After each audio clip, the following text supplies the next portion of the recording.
Good afternoon, ladies and gentlemen. We will begin the 2021 International Conference on Inter-Korean Broadcasting and Communications, organized by KISD.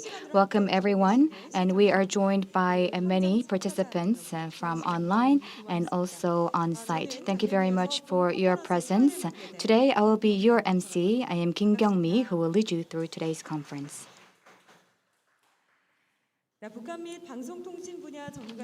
We'll be joined by experts on North Korea and broadcasting and communication, and we will talk under the theme of sustainable international cooperation in broadcasting and communications in the digital era.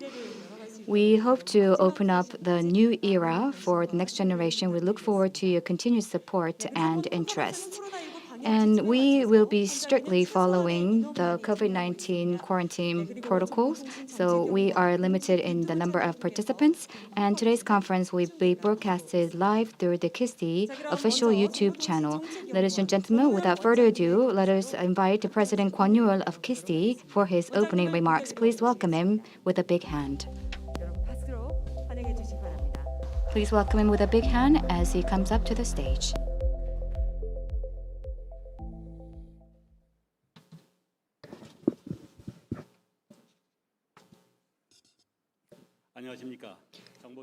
Good afternoon. I am Kwon Ho-yeol, President of Korea Information Society Development Institute, KISD.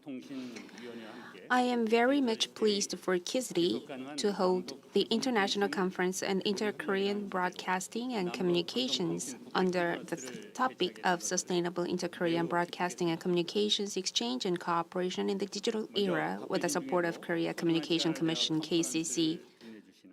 My deepest gratitude and a heartfelt welcome go to Chairman Kim Hyun of the Committee for the Promotion of Inter-Korean Broadcasting and Communications Exchange and Cooperation of KCC, Managing Director Kim Hyun-kyung of Unification Broadcasting Research Center of MBC, CEO Oh Gi-hyun of Gyeonggi Foundation for Culture and Arts, and other valuable participants online for attending the conference despite their busy schedule.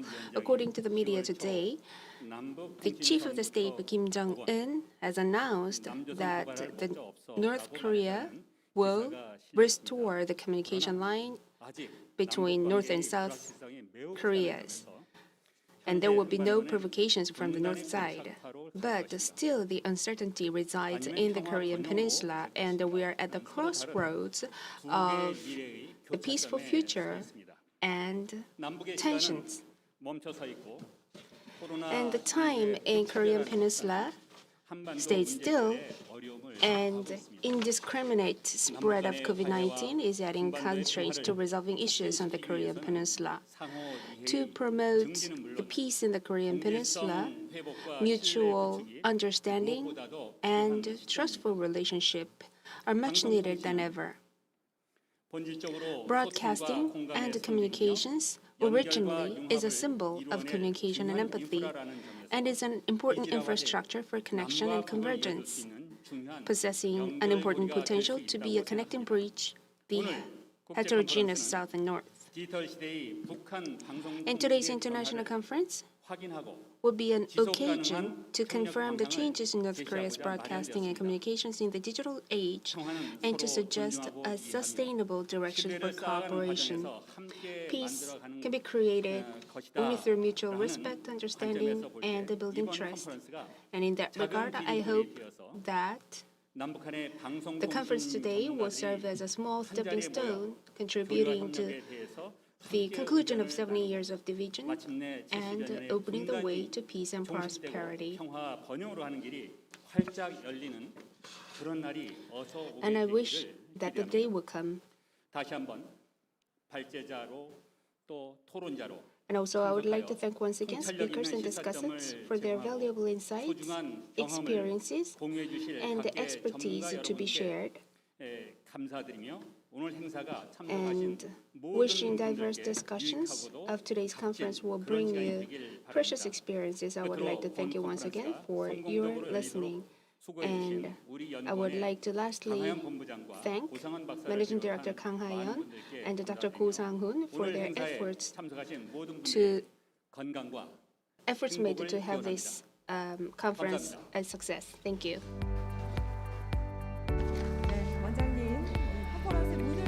Thank you very much for opening up this conference with your remarks. And he has once again highlighted the importance and the meaning of this international conference. The North and South Korea are standing still at the crossroads of the disconnection of broadcasting and communications. And thank you very much. And would now like to listen to a congratulatory remarks by Chairman Kim Hyun of the Committee for the Promotion of Inter-Korean Exchanges in Broadcasting and Communications of KCC. Please welcome him with a big hand. Hello, I am Kim Hyun, Chairman of the Committee for the Promotion of Inter-Korean Exchange in Broadcasting and Communications and Vice Chair of Korea Communication Commission, which seeks people-centered media. And last year, we had a contact-free conference, a virtual conference, and I believe that we could meet in person this year, but we are still holding a virtual conference this year as well. I would like to once again also extend my welcome to all the university students who are joining us today. I hope that through today's conference, we'll be able to listen to a lot of insights from different presenters and panelists. I'd like to thank President Kwon Ho-yeol of KISTI, as well as Mr. Kim Jong-il, as well as Mr. Go Gi-hyun, who will be also giving their presentations. And the broadcasting and communications are the key infrastructure that allow the South and the North to relate and communicate with another beyond the barriers of division. Through broadcasting and the internet, we were able to get to know North Korea better and feel that we're one Korean race by sharing historical moments such as Inter-Korean summits in 2018 as well, and a lot of joint art sports performances, but these kind of exchanges have been stalled. So if we actually work together in this area, we'll be able to consolidate further peace and prosperity on the Korean Peninsula. In the 2000s, the South and the North directly actually exchanged and cooperated in the fields of broadcasting and telecommunications, such as co-production of broadcasting programs and holding discussions. But it is very unfortunate now that we cannot do so.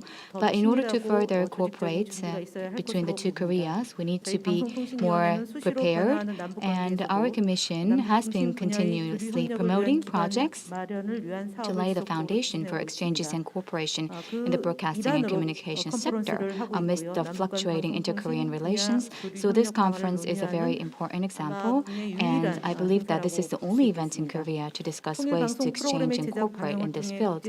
And we be able to reach a consensus or read the trends of the international community in this sector, and we can also take stock of the current situation of North Korea in broadcasting and communication, and we can also lay the foundation to further cooperate with North Korea in this sector. The theme of today's conference is Sustainable Inter-Korean Broadcasting and Communication Exchange and Cooperation in the Digital Era. We hope that it will be a place and platform to gauge the direction of broadcasting communication in the changing dynamics of broadcasting communication environment. You will especially listen to the voices from the side, including making stories of programs produced by visiting North Korea in person, such as 2018 MBC's Art Performance, Pyongyang Live Broadcasting, and SBS's Facebook. So related experiences and insights will be shared to discuss ways to further improve exchange and cooperation. And our commission will listen attentively to your voices and try to reflect them in policy making. Once again, thank you very much for working hard to put together today's event. I would like to express my gratitude to all of you joining us today, and I truly wish all the best of your endeavors and health. Thank you. Thank you very much, Chairman Kim, for your warm-hearted congratulatory message. She has once again touched upon the importance of the future of broadcasting and communications, and she also looked forward to a better exchange of experiences, expertise in this area of experts present here today. Thank you once again for your congratulatory remarks. And ladies and gentlemen, that rounds out the opening ceremony of the 2021 International Conference on Inter-Korean Broadcasting and Communications. We prepared a short video clip of Pyongyang performing.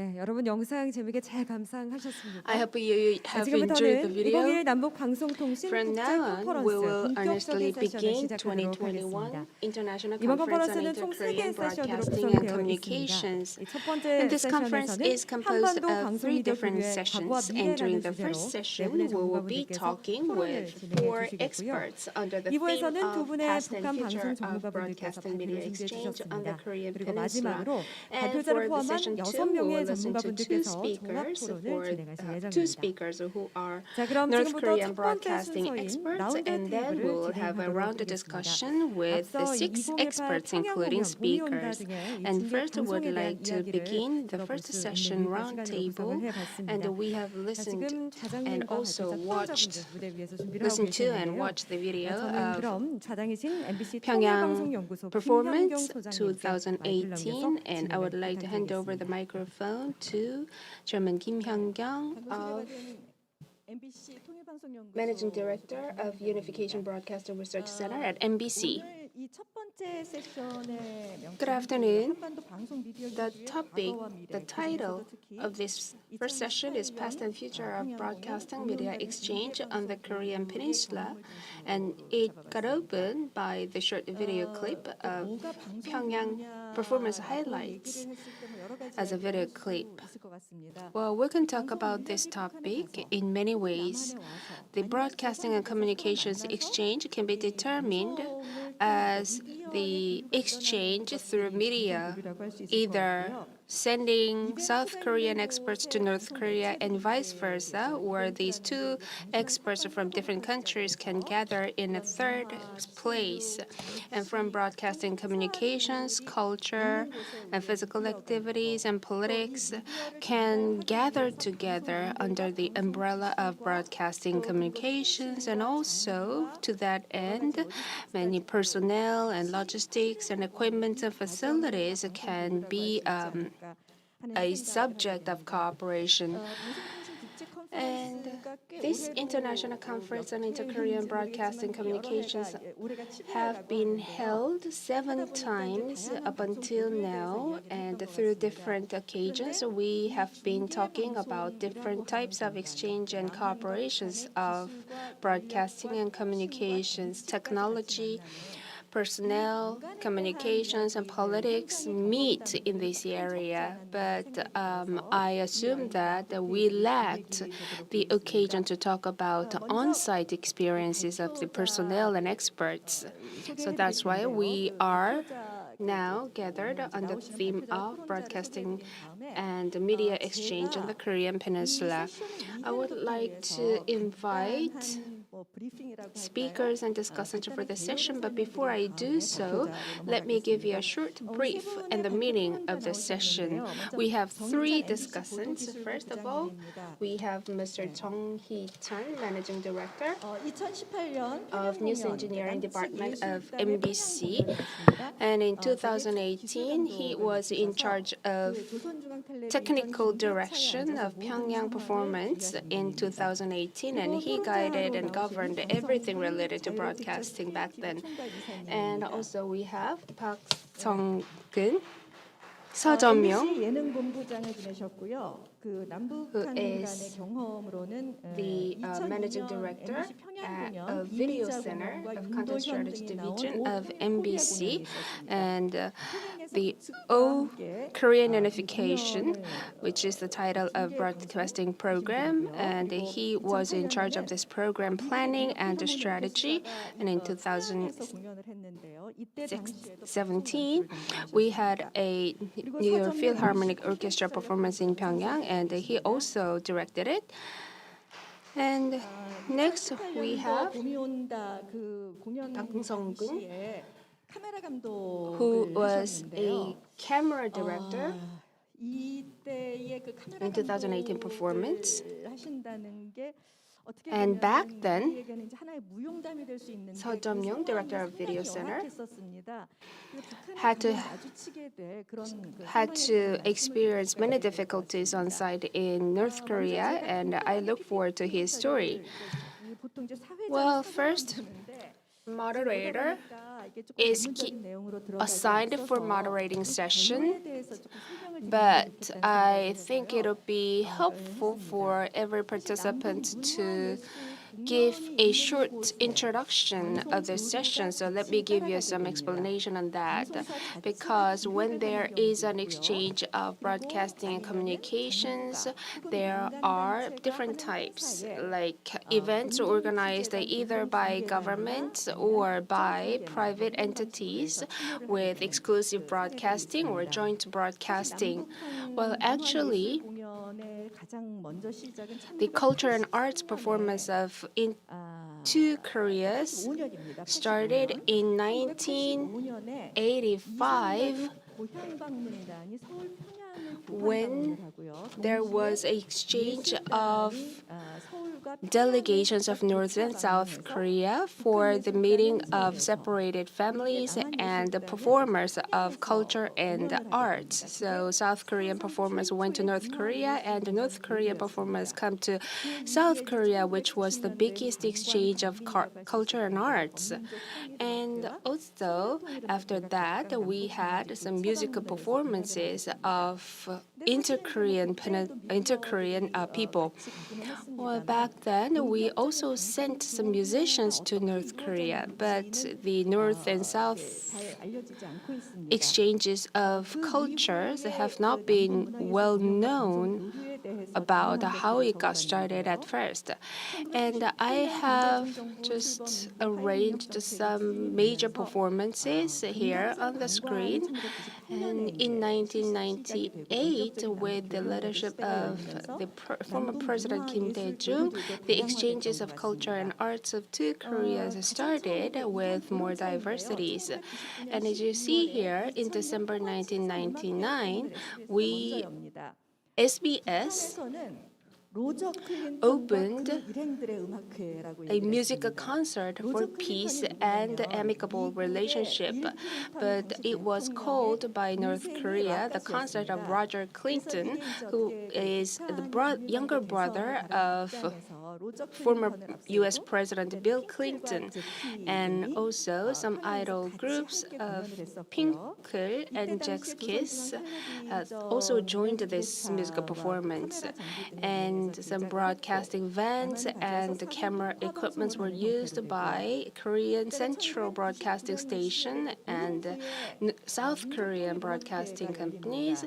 And in December 1999, the MBC organized a musical concert for people and unification. And actually, the original plan was to live broadcast to South Korea, but back then we had some demands for the return of Hong Kong to China, so we had to have a delayed broadcasting instead of live broadcasting with 2 hours of interval through the satellite communications network. So this was the first case of satellite broadcasting within South Korea through the production of Korea Central Broadcasting Center of North Korea. And with the Inter-Korean Summit in 2000, we also had some exchanges of broadcasting and communications. In May 2000, we had a Seoul performance of North Korean students performing arts, and they have had a tour performance in South Korea. Well, actually, this type of tour was already held in North Korea by Little Angels from South Korea, and this performance of North Korean students was a response to that. And also, we had a celebratory performance for Inter-Korean Summit after that in 2000, and since then we had entered into a an array of exchanges of broadcasting communications between two Koreas. For instance, by MBC, well, I also joined some tours of broadcasting and documentary filming, and one of the Korean entertainer visited North Korea to introduce many different sites to visit and food of North Korea. Well, this was a very common case back then, so this type of broadcasting activity was not highlighted, didn't garner much attention from the public because that was too common.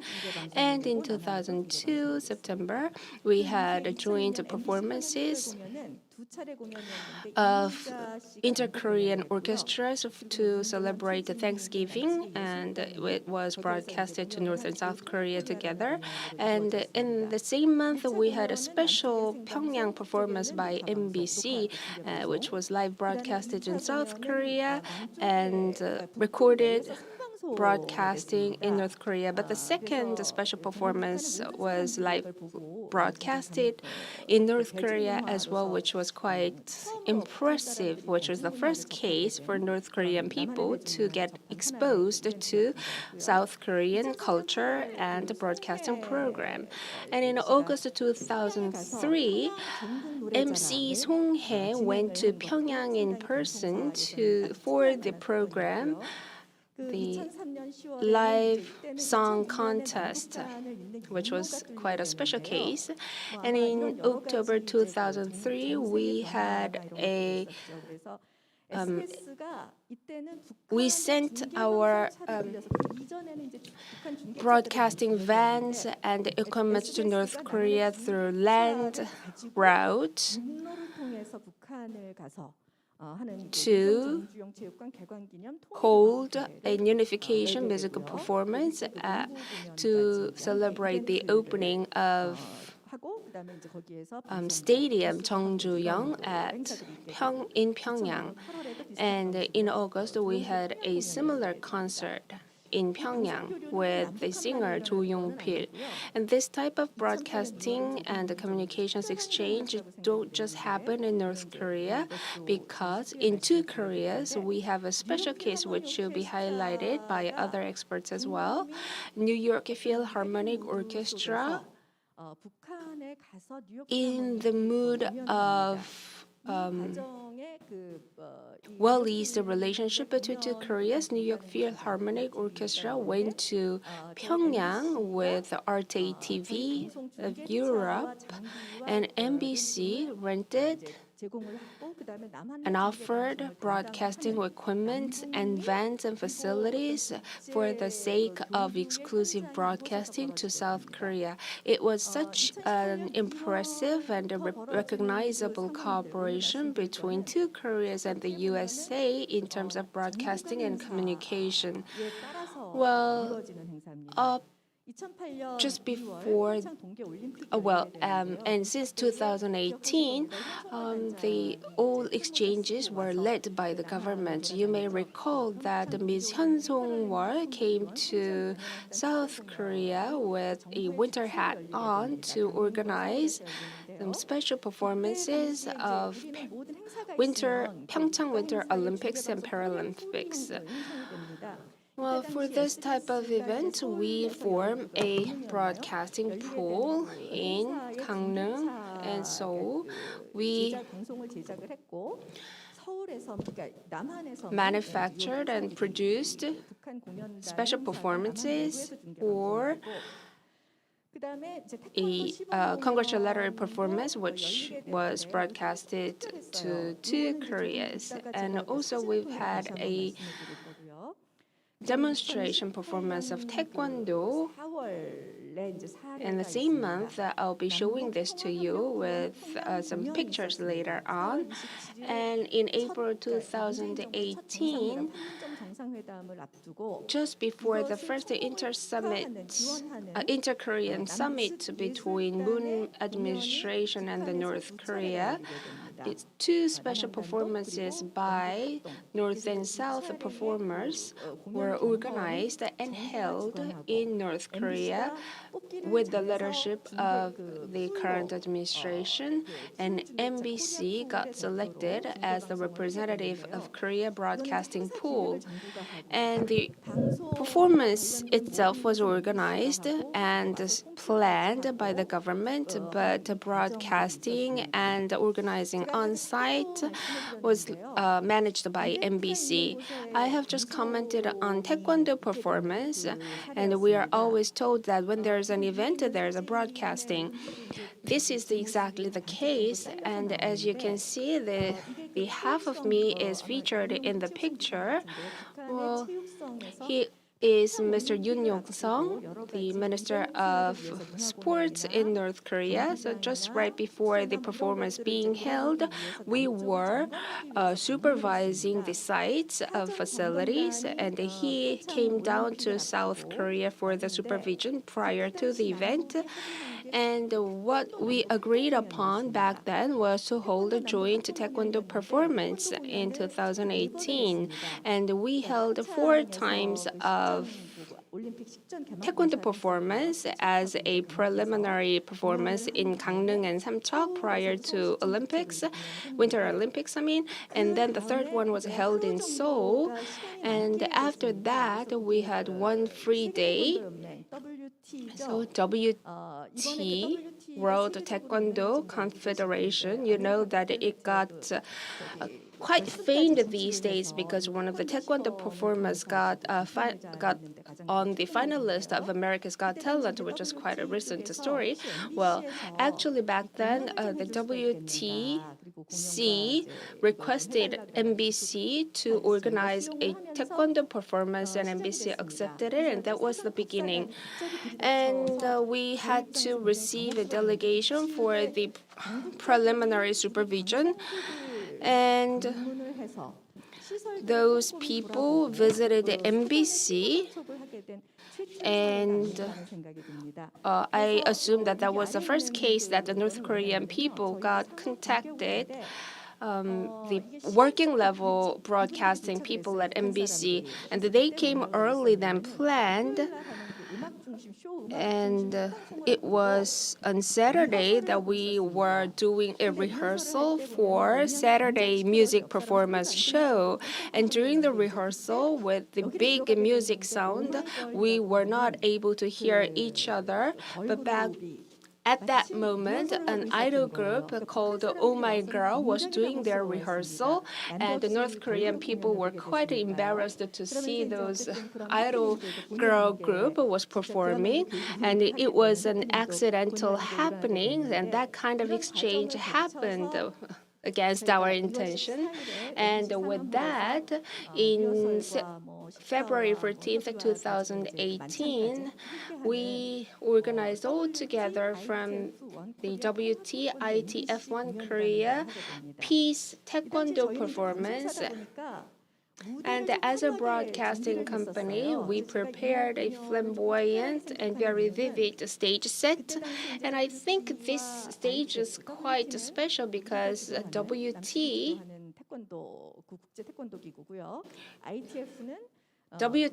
is the International Korean Federation organized by South Korea, and ITF is North Korean version, and we organized a joint Taekwondo performance together, as you see on the screen, but it was much more spectacular than it seems on the screen now.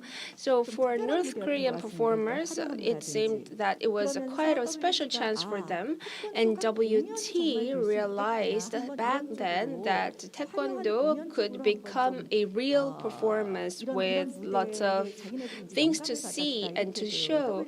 And WT, one of the officials from WT confessed that he got impressed a lot by this performance. And we now came to see that some Taekwondo performers got in the finalist of America's Got Talent, and I was talking to myself that MBC may have contributed to this a bit since 2018. And as a response, we went to North Korea for the last taekwondo performance, and it was broadcasted in North Korea, and that was quite a representative exchange of broadcasting communications. When there's an event, there's a broadcasting, and for the exchange of broadcasting communications could happen, we need to gather expertise, experiences, and consultations, and many things should be ready. And those things are commented briefly. And in April 2018, we had a Pyongyang performance organized by the government, and we had people from North and South Korea in relation with broadcasting facilities and communications. I would like to share those experiences that happened on site. Mr. Chung, I would like to hand over the microphone to you, and we are lagging behind, but I'm going to give you about 20 minutes. 안녕하세요. Yes, good afternoon. 방금 전에 소개받은 I am. 이게 안 넘어가네요. Would you please help me out with this pointer? Thank you. 방금 전에 소개받은 MBC I am 기술부장 Jung 정희찬입니다. Hee-chan, Manager of News Engineering Department at MBC. 온다라는 그 이제 When Pyongyang performance entitled Spring is Coming in 2018, which was a joint production between North and South Korea, I was a broadcasting manager, 선발대로 가서 and as one of the first delegation, I went to North Korea, Pyongyang, in person to supervise the site by myself.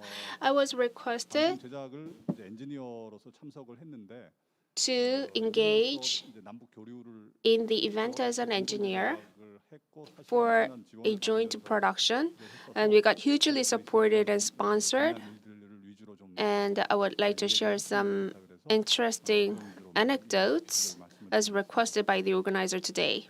순서는 일단 그 북측 중계차 Well, this is the order of my presentation. We rented some broadcasting vans from the North Korean side, so I would like to talk about that. 제작과 관련해서 And then 논의했던 과정들 key issues 많이 다퉜죠. and discussion topics that we had. Well, we had several quarrels and conflicts because we had different opinions and we used different terminologies in production. So I would like to share those experiences. 간단하게 보면 뭐 계속 And this is an event overview. The official title of this performance is 2018 Spring is Coming Concert in Pyongyang as a wish for inter-Korean peaceful cooperation. And we had two performances. The first one was held in East Pyongyang Grand Theater, and the second one was held at Ryugyong Jeongju-yeong Gymnasium as a joint performance of South and North Korea. And this stadium sits around several 참여한 그 행사를 지원했던 그 이제 정부 측의 10,000 people. 대회라든가 이런 And 분들 많았고 Pyongyang, 방송 제작했던 저희 MBC 쪽 인원은 15명이 in Pyongyang back then, we had 15 people from MBC side, but for this scale of performance, we were in need of at least 30 people, but we had to limit the number of MBC people working on site, so it was quite tough to work with the minimum number of people, including PD, engineers, and cameramen. And we rented outside broadcast vans, OB vans, from Korean Central Television in North Korea, and we, MBC, filmed and edited the video recordings and provided it to other South Korean media networks. And we were not able to figure out the current status of North Korean facilities and equipment, and we prepared as much as possible, but that there were lots of things lacked. So we requested more from the second delegation from MBC to complement it. Well, here you see Jeongju-yeong Stadium. And this was one of the best OB vans in North Korea, which was manufactured in Germany and then exported to North Korea.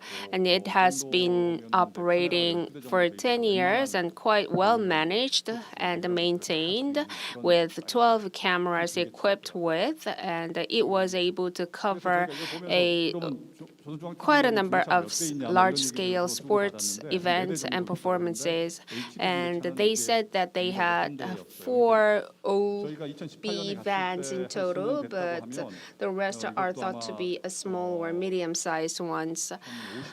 Well, it could cost 5 billion to 10 billion Korean won because we produce and manufacture our own OB vans, and we get quotes from Japan and Germany and other countries, and Germany is the most expensive and high-quality ones, so we sometimes give up to buy OB van from Germany, but North Korea got invested in this a lot.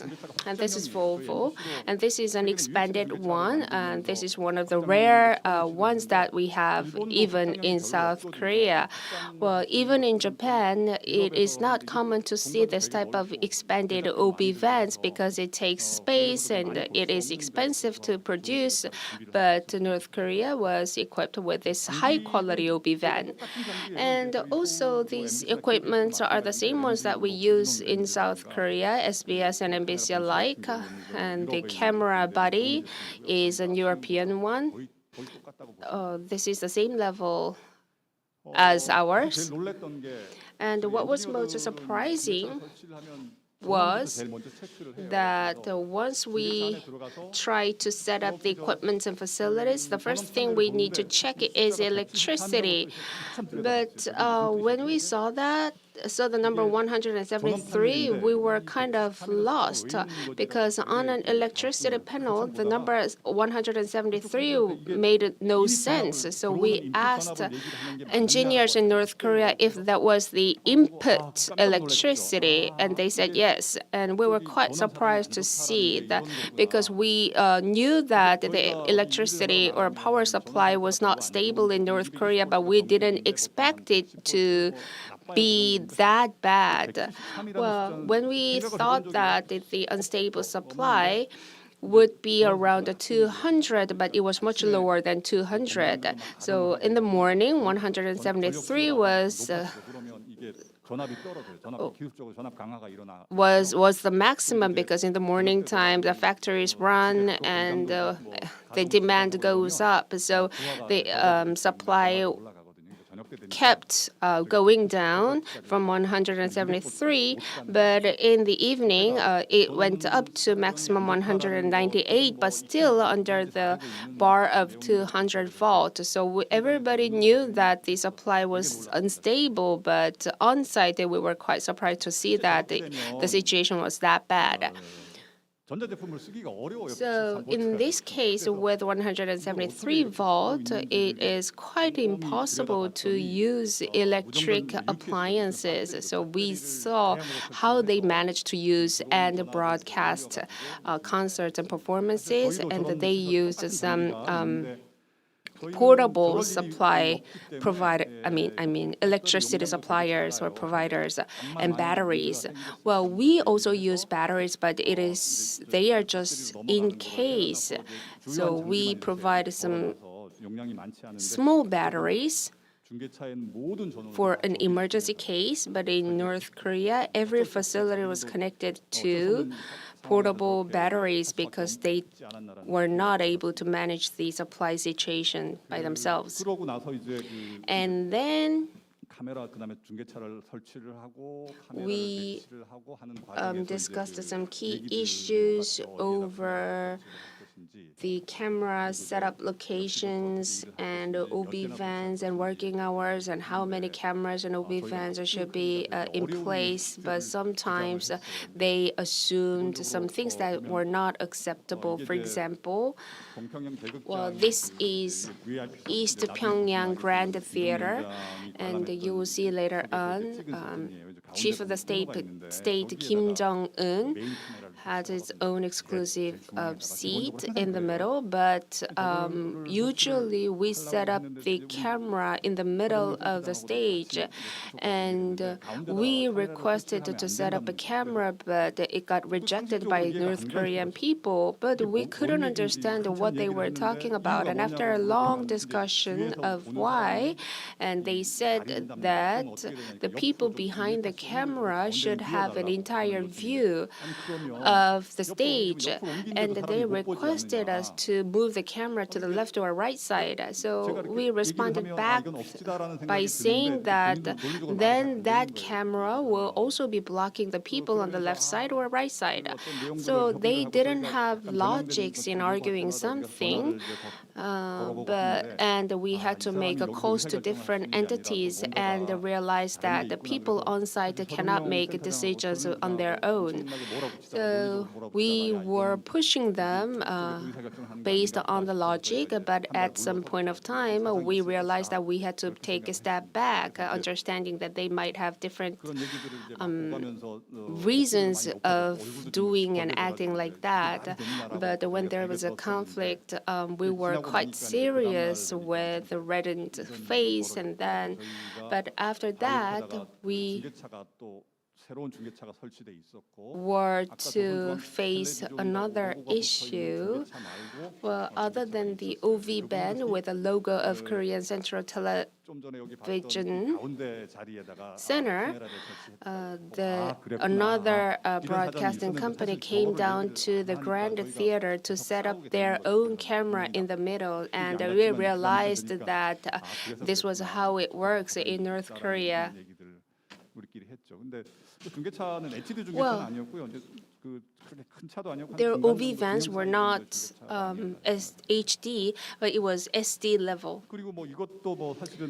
And also, this is not something related to broadcasting production, but what you see on the screen is a audio center, and that there were some pin mics staged on the upper side, and we didn't understand why they have located several pin mics over there. And after working together several days, and we suggested to smoke together outside, and we asked one of the North Korean engineer why they have located pin microphones, and he was quite startled to hear that and saying that I don't know what you're talking about, there are no microphones. And I was joking, saying that, well, please tell me. I have seen several pin microphones, but he kept denying that there are no pin microphones, and I don't know why you are saying so. And I responded that if you want to do it so and do it perfectly, do it well. And I was teasing him, but he kept denying what I was saying, that don't talk about it anything, and I don't know what you're talking about. So, and I just ended up my conversation with him like that. But we know that a strong denial is a strong acceptance. So yes, it was a kind of anecdote that I wanted to share with you. And unexpectedly, Chief of State Kim Jong-un came up and showed up in the theater, and there are tons of stories related to this. Well, actually, engineers were in the OB vans, and we were in the backside, and the North Korean people were helping us on the backside. But when there was Kim Jong-un showed up in the theater, I was managing the camera, but those people pushed me off and sat behind the camera instead of me, pretending that they were working. So I was a bit intimidated, but I let them to do so because they pretended to catch Mr. Kim Jong-un into the screen. And after that happening, they edited these images. And there are some images in here caught back then, so please see the video. It was almost the end of the performance. As you see here, Jimmy Jeep on your right side. Well, if we were to produce the program, then we wouldn't do this kind of mistake, having Jimmy Jeep in the screenshot, but we were helpless. And this is almost the end of the performance. And the lights on over the audience. And we greeted together. And of course, here, as you see here on your left side, there's a cameraman, Mr. Seo Jung-gu, who's just beside me, and he worked really hard there. And seeing this, you see Chief of the State Kim Jong-un and the Minister of the Unification of the South Korea together. So this scene shows the profile of the audience and performance. And we recorded this scene camera by camera, and we edited these images to the best quality. And North Korean engineers edited all the images that were not, according to them, good quality of the chief of the state. So we just let them do so. And throughout the process of editing, they were quite rigid, and they seemed they were not feeling comfortable. So we were surprised to see them so, but we understood why they were doing like that. And it's almost the end of the performance. Yes. Please stop the video.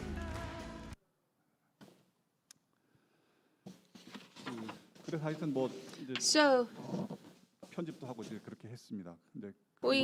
they edited the video, and there were quite different terminologies that we used respectively. So we had difficulties in communicating each other.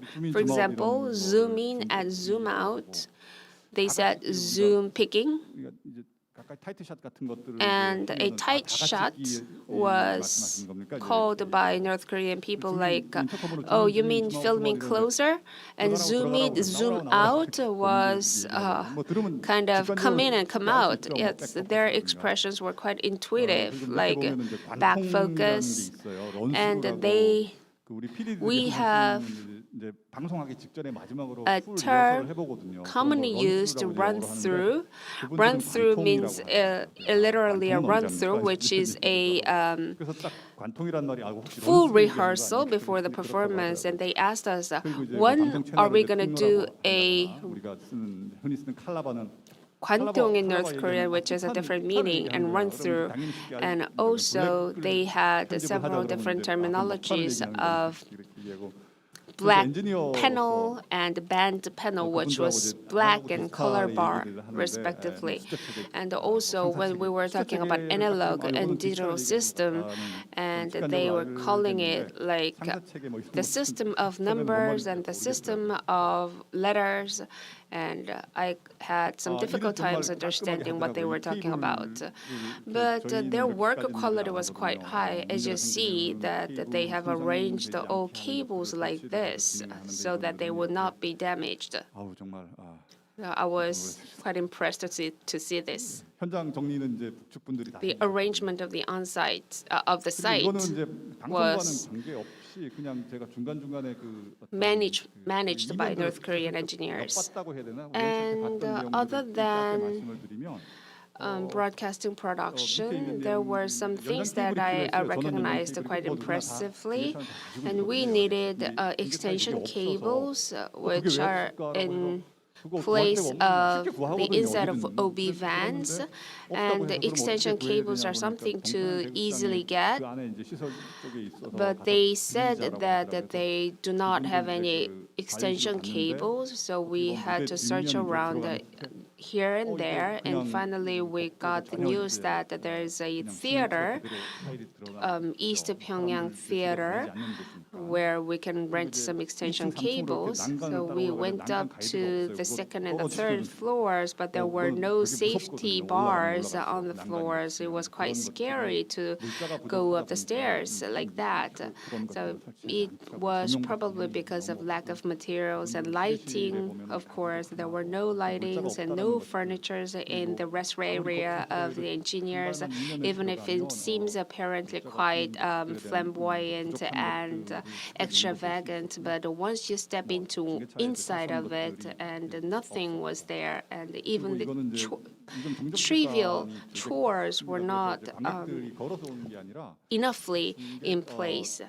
And also, the audience came into the theater by bus, but it looked like almost a truck.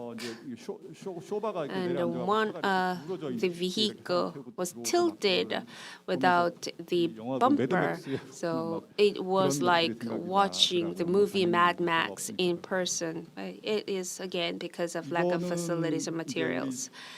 And this picture shows the manager in charge of production engineering of Korean Central Television Station of North Korea. We had quarrels and conflicts, but after the performance is over, we were quite released to talk about family members of each one, and took picture together. And this one again, the man in the middle is the broadcasting manager of Korean Central Television, and to my right side, he is the former manager. And we spent 4 to 5 days together, and we shared discussions and conversations. To my right side, he is older than me, and he's also an engineer, and he told me his stories without me asking. He said that, well, I know what I am doing with the number systems, but analog systems, but not digital systems. He's an old generation. He's an engineer of old generation, and he learned analog system at the school, but now with the era of digital system, and he had to study digital system. And he told me that he had difficulties in learning digital system, and we have had an empathy with him. And he also continued that I learned Kirchhoff's law, but not a digital system. Well, Kirchhoff's law is the basic law of engineering for electricity and electric engineering. And this is something that the freshman learns from the school. And I asked him back, do you still recall what you learned as a sophomore? And he said that he did. We learned it in English, but he said he learned it in a Korean translated version. And we shared some conversations about the topics that we would never exchanged before, so like Kirchhoff's law and the digital system and analog system, which is a good memory to me. Well, that's all I have. Thank you. Thank you very much for sharing rare images of North Korean OB vans. To help you have a better understanding, OB vans is like a main control room for broadcasting and communications. And we have several cameras and audience equipped with these OB vans. And let's say that there are 10 cameras and audience. And once the images and sounds are captured through these equipment, and our engineers like Mr. Chung select images and audios in OB vans to send them through the media network. So OB van is a control room and also a media network. So in a nutshell, North Korea has high-quality OB vans. It's not a sufficient number, but still the quality is quite high. But the basic conflicts are something that we have to consider seriously, like the lack of electricity supply and the materials and equipment, as he mentioned about extension cables.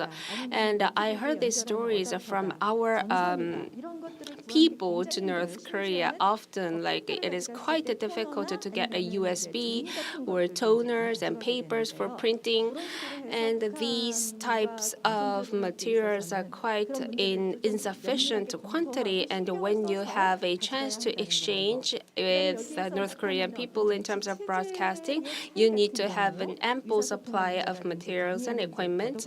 And also the issue of communication arises. For example, the high supremacy shows up in the theater. What he has just mentioned was about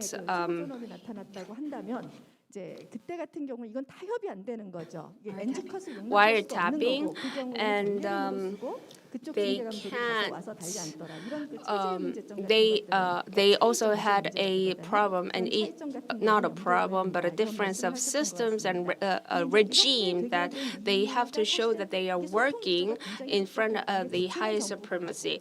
Well, these are differences that we need to handle on site because the event itself is organized by the government, but the broadcasting is a grand one, but there is a very limited window of communication for two Koreas because we have to communicate through Panmunjom.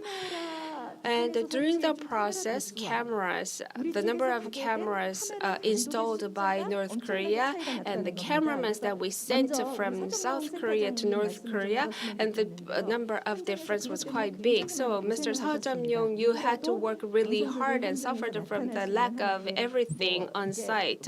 I understand that it could be an interesting anecdote, but it could be critical. So, Mr. Seo, please. So please limit your remarks to 5 to 7 minutes. So I was the camera director back then. I think that we don't have a lot of time now, so I'll be very brief. So it's not to share a big anecdote, but I would like to share with you the ambience, which was out of screen, and also the state broadcasting staffs and how we collaborated with them. So as it was said, in broadcasting or in producing contents, I believe that there was a lack of concerted or coordinated effort. So we had to really face and tackle the problems on site. So there was not much prior consultation, and we had limited number of team members. And usually when we put up a show, a music show, we have to actually get all the the MRs and also the music in advance from the agency, and then we have to also consult on the site conditions and also develop scenarios and cue sheet. And we also do a dry rehearsal, technical rundown, camera rehearsal, music rehearsal, and then the actual broadcasting or recording. But we actually skipped the entire pre-production process. We did the camera rehearsal and dress rehearsal at the same time or the same day, and I think that was what we could have improved more. And in the future, if we were to collaborate once again, I think that if we have a very well-structured team, it will be much more helpful.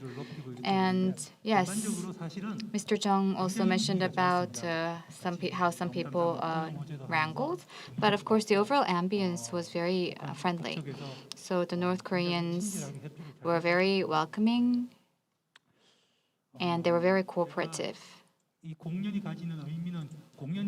So the meaning of the performance, of course, the performance itself is very significant and meaningful. I don't think I have much to add to that. And I think that the quality of the performance images is not something that I can control. So my job was to make sure that the reaction of the audience is well delivered so that it can inspire more people. So the East Stadium's The Spring is Coming performance, we used 9 cameras. We had 6 cameramen, and we had an issue. We actually had 6 cameramen, as I said, and the reason we had that was before we went to Pyongyang, we heard that the Pyongyang staff team will provide us with 3 North Korean cameramen. So we could only come with a limited number of people. But when we arrived on site, we heard that there would be no support. We had 9 cameras installed, but people who were to operate the cameras were only 6. So that was the biggest issue we faced on site. And regarding the position of the cameras and also, difficulty to make decisions on site. And sometimes we make decisions on site, but the next day we have some other people joining us. And the following day, we also spent some time learning about the Norse equipment and machines. I'd like to share with you a few anecdotes. So there was something that could have not happened. So usually in South Korea, we rarely change the actual time of the performance because it's a promise made to the audience. But the changes were made twice in North Korea. It was supposed to start at 5 p.m. and then rescheduled to 7, and then it was also at 6 later on, but nobody was informed of that. So we actually learned about the actual time, 10 minutes before. So a lot of people were running around everywhere. And of course, the Supreme Leader, it was related with the Supreme Leader's visit. So we also had a new team that we worked with. And of course, making images and editing contents requires a lot of time and effort. We have to be able to deliver the emotions and expressions of the singers and the audience, and we have to really laser focus. But another broadcasting team was in front of us. So the cameraman, we actually did a lot of work to not have them included in our image, the cameraman and their cameras. So we actually had a hard time avoiding these North Korean cameramen and cameras in capturing the scenes in our cameras. So in the end, there was a lot of editing done, and we had to be always on alert because we had to look at their cameras, we had to look at our cameras. So that was the struggle. And I think the busiest person on site is FD. So FD gets the instructions from the producer and then sends it to the site and then also sends the messages to the performers. But our FD, for 2 hours, didn't do anything. So our FD was, standing in front of the entrance, doing nothing, as if he was being punished. Usually FD is the person who is running on the most on site, but he wasn't the case. So that was one interesting anecdote. And there was also some differences of words. So, the guides and also the OB-van engineers, so actually there were lots of different terminologies. But as for the cameraman staffs and cameraman team, as for the terminology, they actually used a lot of English words. So, we raise the camera, we lower the camera, zoom in and zoom out. And they actually use the word zoom in English, focus in English, jimmy-jip, wireless. So I came to realize that, things are really changing in North Korea. So the site ambience was, when the singer Yoon Do-hyun was singing an old song or classical song, people were very receptive. They were cheering. But when our idol girl group, Red Velvet, sang their song and danced to their song, people were not really reactive because they were very solemn, although the idol girls group was dancing around the stage.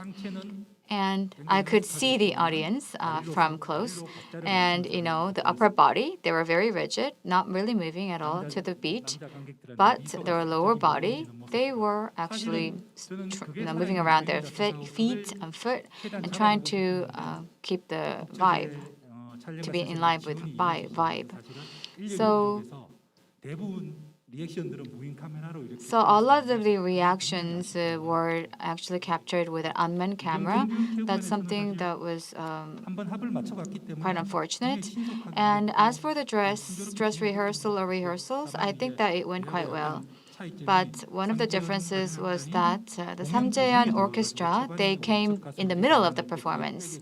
So when our performance, South Korean performers, were actually performing, the backstage, it was quite empty, or the back of the stage was quite empty behind the performers. But that was quite natural for North Korea because it was their system, their practice. So overall, they are very friendly, and I think the collaboration went pretty well. And last but not least, what I would like to say is that in terms of content production, broadcasting, and communication, I would like to say that collaboration is really possible with the North, and we can create synergies. We can combine our strengths with their strength. That's what I learned from site. And of course, prior consultation and prior discussions were not very easy because that was their system. But we did not have like major difficulties and challenges in running the performance and broadcasting the performance. And from the cameraman's perspective or camera director's perspective, I could really relate with my North Korean counterpart. So we could really relate to one another because we're in the same business. And the camera, I really miss the camera director and also the cameraman from North Korea. Look to see them again. Yes, so he mentioned about the unmanned camera, and you also mentioned that only 6 cameramen went there, and there were 9 cameras in total. So people would understand what you're talking about. I hope that we'll have some time to talk about it later on. So since we're running out of time, I would like to now move on to our last speaker, who is Mr. Bang Sung-gun. So in 2008, in 2002, he worked with North Korea in putting up a performance. He was a director or creative director. 안녕하세요. Hello, I am Bang Sung-gun. 제가 아까 우리 정희천 부장님하고 우리 So with Mr. Jung and I was listening to Mr. Jung and Mr. Seo. 16년 또 하나는 10년 뒤에 저 2018년 평양에서 펼쳐진 공연을 봤는데 So I was looking at their performances, and I was quite envy of them showing us the pictures of Obi Van. I actually broadcasted live 3 times in Pyongyang, but I have no photos of and no memories, and no photos of those memories. So I truly envy all the photos that you have taken. 제가 생방송할 So of course there are differences and similarities between our times. There are things that are still remain to this day, things that have changed over the years. I would like to briefly talk about those. Currently, actually, I retired from MBC 2 years ago. But when I was working for MBC, I had the chance to broadcast live 3 times in North Korea. So I think that rarely probably there are not many producers who actually produced a program 3 times in North Korea. So I have very fond memories of exchanging with North Korean broadcasters and broadcasting staffs. And I believe that my talk today can sort of be like an insight for our junior broadcasters. And I would like to also share with you my personal experience and personal impressions that I had. Korea has been divided for the past 76 years. And at times, it seems like North Korea is our friend and our race, but at the same time, sometimes we feel like North Korea is our worst enemy. So it is a very difficult neighbor. So the topic of today's press conference is Sustainable Inter-Korean Broadcasting Communications Exchange and Cooperation. And in order for everything to be sustainable, I think there are some important factors to consider. Before I joined MBC, I personally studied about the situation of North Korea. I attended a lot of seminars and workshops regarding North Korea's broadcasting and situation. So I actually had an idea of what kind of programs or performances that North Koreans would like. So in 2002, I was asked to direct the 2002 MBC Pyongyang special concert, and also I went to North Korea to be in meetings, and I met and had like about 8 meetings in total. So I think that I do have some stuff to share with you based on my personal experience. Mr. Chung, and while listening to his presentation, and I looked at the viewing rate, viewership. The spring is coming. Actually, in South Korea, the viewership was 36.6%. It's a very high viewing rate. So what does that mean? This means that South Koreans are very much interested in what's happening in Pyongyang and the concert or the performance that's taking place in Pyongyang. So it seems like they are very much interested in inter-Korean cooperation. But what about the North? In 2002, when I put up a show in Pyongyang, at the time, Lee Jong-hyuk, he was the vice president of Chosun Arte, and while we were having dinner, he told me the following. He said, in 2002, the MBC Pyongyang special concert viewership was 90% or more. This means that entire population almost had watched the show. So this means that North Koreans are very, very much interested in South Korean programs or South Korean broadcasting. And the inter-Koreans, as such, have shown a lot of interest, but that is not always the case. When is that? When inter-Korean relations are good, of course, the concerts take place, performance take place. But when inter-Korean relations soar, then we take each other as our enemies. So there is a constant continuity of division and cooperation, animosity and cooperation. And for the past 36 years, I think that about 20 inter-Korean performances have been held, and I think that whether it's a small program, a big program, and about 16 programs of South Korean programs have been sent to North Korea, and about 6 programs, North Korean programs, have been aired in South Korea. So since 1980s, we have visited Pyongyang more than Pyongyang visiting Seoul. But what I was involved in was the following. I think that we're almost running out of time. So what should I do? Maybe you can briefly wrap up or briefly explain about New York Philharmonic. Well then, if that's the case, I will be very brief and I'm going to read out my script. So our production team, the spring was coming was about 15, you said. It was the same for me. So we really have to go with a very limited number of people. We didn't even have time to take photos. So when I made the proposal, after the pre-meeting, 모르겠지만 일단 한번 골라봅니다. 기대가 됩니다. 이제는 돌아올 수 없다. 끝까지 돼야겠네. 잘라낸 머리카락을 다시 붙일 순 없습니다. 그저 전문가의 손길을 믿는 수밖에요. 서서히 변신을 시작하는 두 사람. 물결력. 똑같아. 작은 행동에도 크게 웃어주는 사람들. 사람들의 웃음에 가장 행복했던 건 아마도 쌤이겠죠. 세계에서 가장 큰 경기장이라죠. 이번 공연의 제목은 인민의 나라인데요. 올해는 특히 외국인 관광객이 많다고 합니다.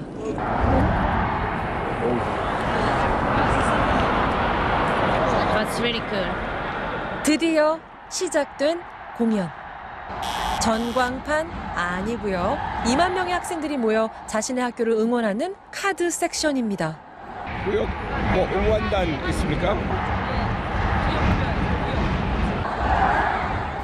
전광석화와 같은 움직임. 지금부터 본격적으로 인민의 나라를 감상해 보시죠.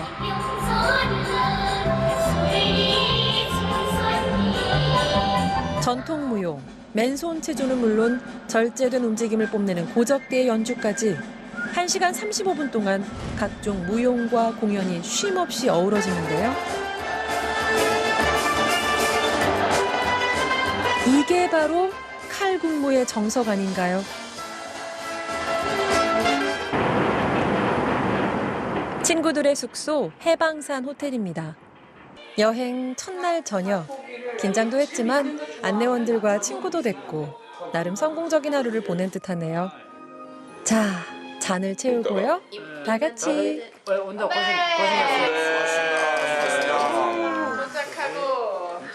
대동강 맥주, 맛은 어때요? 오, 대박인데. 정말 맛있는 맥주야. 건두부 볶음부터 소스가 풍성하게 얹어진 가지조림. 이북순대는 된장과 함께 나오는군요. 곧이어 메인 메뉴 갈비탕에 평양 만두까지 등장. 진짜 이거 드세요. 남쪽에서 쉽게 접할 수 없는 요리라 그 맛이 궁금한데요. 만두를 한 입 헤엄은 쌤, 무슨 맛인지 좀 알려주시죠. 건강한 맛도 많아요. 두부, 숙주나물, 돼지고기를 넣어 빚은 평양 만두. 저도 맛볼 수 있으면 참 좋을 텐데요. 이게 뭔가 매운 소스에 찍으면 딱 맛있을 것 같아요. 야채가 많으니까 잘 어울릴 것 같아. 맛있어요. 잠시 쉬었으니 이제 다시 금강산으로 향해야겠죠. 북쪽으로 강원도 원산에 있습니다. 지금은 시골길에 버스 타고 있습니다.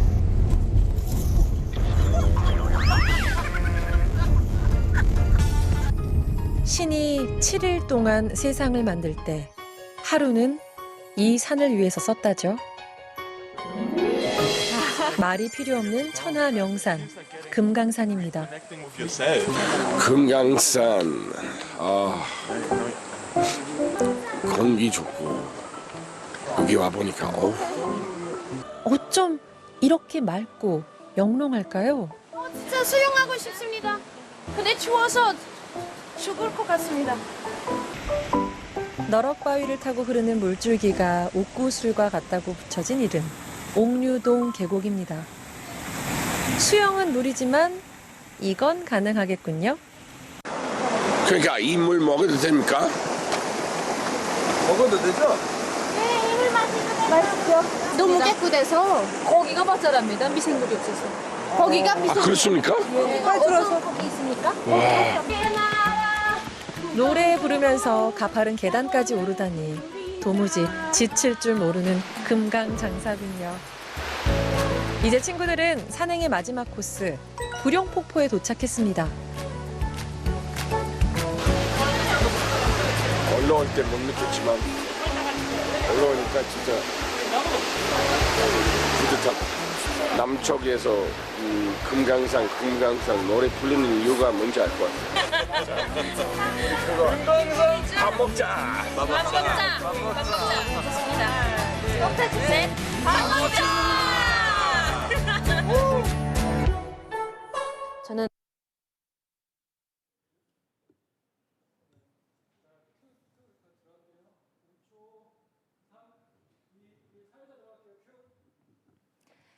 네, 여러분 영상 재밌게 잘 보셨습니까? Yes, I hope 이제 you have 2부를 watched 시작하도록 the video 하겠습니다. with 앞서 joy. 말씀드린 것처럼 And 2부에서는 it's 두 time 분의 to 북한 방송 start the 전문가 second 분들께서 session. 발표를 As 준비해 mentioned 주셨는데요. earlier, we 첫 have 번째로 two 발표해 North 주실 Korean 분 broadcasting 소개하겠습니다. experts ready. SBS 남북 And the first 교류협력단 speaker 김종일 is PD님께서 Mr. 발표를 Kim 준비해 Jong-il, 주셨습니다. senior 앞서 producer of 상영된 Inter-Korea 세미문건의 Broadcasting 페이스북 제작 Cooperation 경험을 of 바탕으로 SBS. 한반도 And 평화를 위한 he 방송 프로그램 produced 제작 the video 사례라는 clip that 주제로 you have 발표를 just 해주시겠습니다. saw, 여러분 Sam 박수로 Hamilton's 모시겠습니다. Facebook in 2019, and she'll share experiences of having produced that program in North Korea. Good afternoon. I am Kim Jong-il, senior producer of Inter-Korea Broadcast Corporation of SBS. I have been working for this entity for the past 3 years, and I produced many programs, and I am still currently working on another program. And throughout the experiences of having produced those programs, I would like to share what is important in manufacturing, producing programs in cooperation with North Korea, and what should be our future. And this should be my personal opinion. Well, the first slide says, will we be smiling on the rough, bumpy way to the north? This is a North Korean expression that I like most because this explains to me very well the current situation of Inter-Koreas. Well, I never went to North Korea for production purpose only. But previous speakers has just commented that they have visited North Korea like more than 30 times, but I have visited North Korea only once for sightseeing of Kumgang Mountain. During the administration of DJ and Roh Moo-hyun, former president of Korea, we had many chances to go to the North Korea, but I was a junior then. But with the advent of Lee Myung-bak administration, we had no exchanges of broadcasting and communications between two Koreas, so I had never thought of visiting North Korea in person during the times. But I really wanted to go visit North Korea in 2018 when we had a tumultuous conflict over forming a joint North and South Korean female ice hockey team. When I realized that we had to have a turning point of mindset. Up until now, up to back then, there was hostility only against North Korea, but with new generation, we had faced a new kind of emotions which was unfair. So I wanted to go to North Korea, what was happening there. As you see here, there are different responses to the joint team of North and South Korea female ice hockey team, depending on age groups. As you see here, in 20s, as they are in fierce competition for studying and getting jobs, and they may have empathized with the female ice hockey players of South Korea, that they had to abandon the chance to be representing Korea. Well, fairness or unfairness is that being fair is quite a difficult term, and I thought that there might be an area that broadcasting and communications could play a role. That's what I thought. And for example, for reunification of Korean Peninsula, again we have a divided opinion between 20s and 40s. As you see here, and 20s think that the North reunification is needed by 50%. And the support for North Korea with COVID-19 vaccines, as you see here, 20s responded that they are against this decision with more than 60%. So again, I assume that there may be a role for broadcasting and communications to narrow this gap of responses and thoughts between different age groups. And we could also suggest a new agenda for the reunification. And seeing this possibility as a senior producer of Inter-Korean Cooperation Center, SBS, and I volunteered for this center to be repositioned. And I really wanted to, and I've been wanting to go visit North Korea, but I've never had a chance due to situations and circumstances.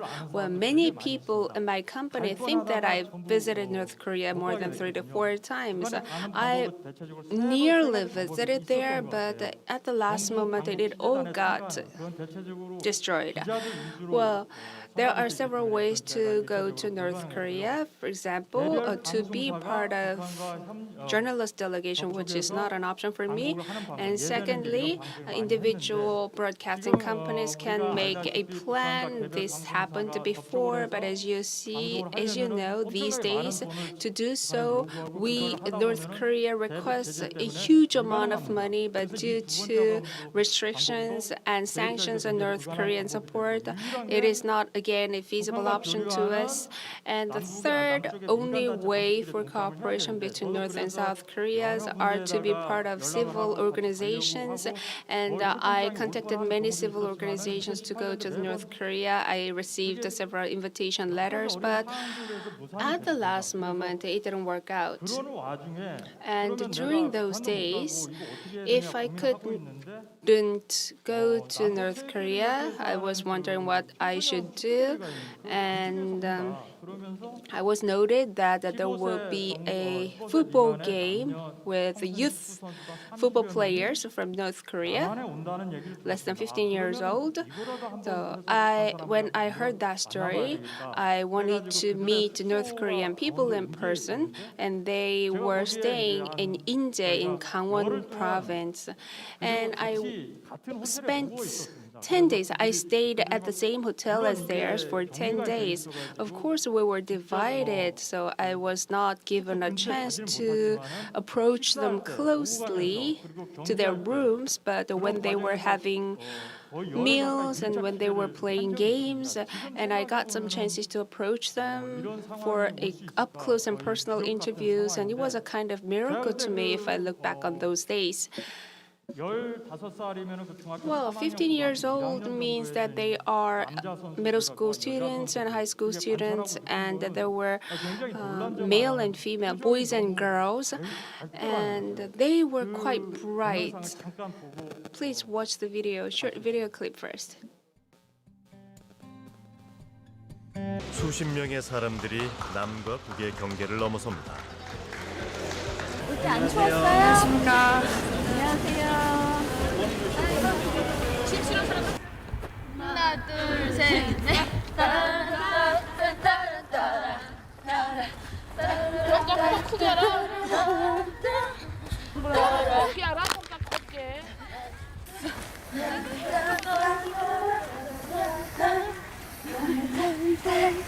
아이들이니까 좀 매일매일 가르쳐야지 좋잖아. 같은 주민등록도 같은 거로 계속 하면은 사람이 지루하니까. 구매 하는 거 있잖아. 나부터 시작하여 박자를 맞추고. 해선들. 해선. 구매는 구매. 소량 다섯. 소량 온사. 야 이게 이건 우리도 아는 게임 아닌가요? 잠깨기. 잠은 진작에 깬 것 같은데 아니 씹는 거 해야 돼. 어제 소랑 맞아 혜택이 좋거든. 사리당 살래? 뚜껑 감아. 미나는 어랍게 자취비 시러시르 어디가스게 헤이 일당배 달라 묵지 달라. 뚜껑 감아. 사련장 소장 사련. 미라 대시고. 좋아하는 건 즐기는 것만 못하다죠. 세계 최강 실력은 어쩌면 작은 차이에서 비롯되는지도 모릅니다. 말도 못 걸던 쑥스러움은 악착 같은 몸싸움으로 돌변합니다.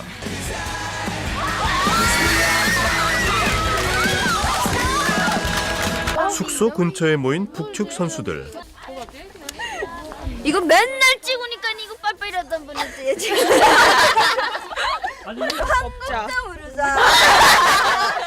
할 수 없어. 기대면 이제 무밤자 전에 뿜빠 디디디. 야 쪼그려서 놔주게 세우지. 박사창 성경이 좀 나오라. 다리 땅 모으라. 다리 땅 모으라. 백두에서 한라까지 다리 놓았네.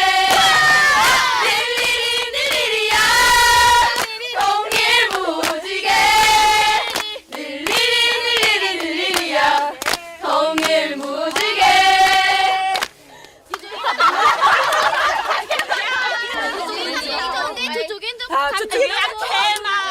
아니 노력을 안 봐줘야지. 고기가 있으니까. 처음에 올 때 걱정 많았죠? 안 했습니다. 왜요? 걱정할 게 있습니까?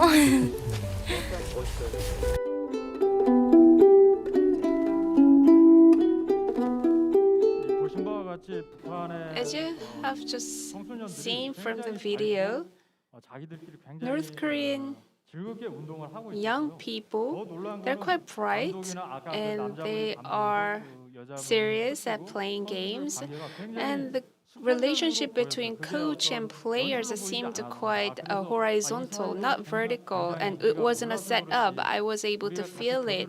So if we could start an exchange between two Koreas, I recognize that there may be a possibility, and I came to long even more for visiting Korea. And while interviewing North Korean players, I sensed that they are quite logic in talking, a lot better than South Korean young people. I don't know why. They didn't memorize what they have to say, but they had a kind of rhythmic style of saying and speaking, and they were, all of them were logical in sharing their stories, and I sensed it from every student, player of the team. I'm not sure if they were trained. And I was also able to sense that they were interested in the unification, and they were more rich in expressing their emotions than South Korean students. And I used to have dinner with the South Korean players, and the organizers have made a gathering of South and North Korean players, and they got closer a lot faster than expected. Please see it in the video. 내 이름은 유진이야. 홍유진. 홍유진?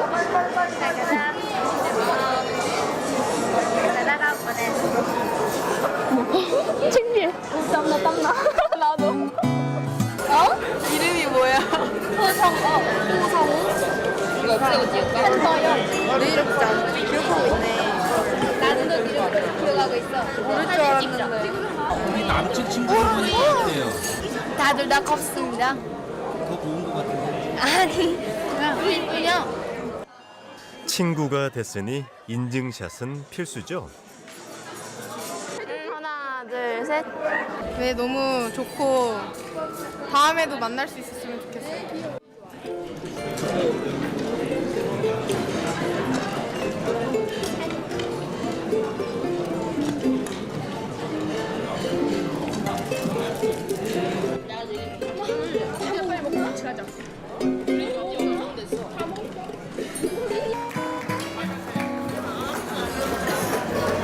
부디 이 사진이 과거의 추억이 아니라 앞으로 남길 수많은 기록 중 하나이길. 최성진이 기억이 나요. 왜? 기성용 닮은 선수인데 옆상 앉아서 사인도 받고 아니, 축구하는 거 봤는데 잘하고. 보고 싶어요? 만약에 토요일 되면 연애할 수도 있겠네. 생각만으로도 즐거웠던 그 친구가 막상 눈앞에 나타나니 쳐다볼 엄두조차 나지 않나 본데요. 보다 못한 제작진 자처하고 나섭니다. 최성진 선수가 누구예요? 네. 아니 지금 남친이 자꾸 난리가 나는데 성진 보고 싶다고. 진영이가 자기 아냐고 물어보는데 어떻게 봤어요? 네. 인사했어요? 아이고 부끄러워라. 나 물어봤는데? 모른대요? 얼굴 빨개졌어. 얼굴 빨개졌어. 아이 컨택 할게요.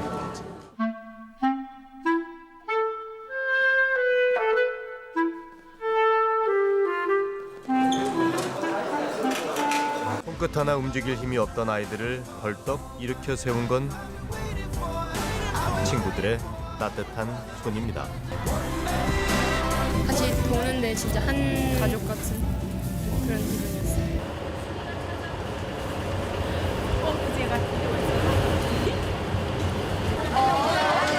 그런데 버스 뒤에서 갑자기 나타난 아이들.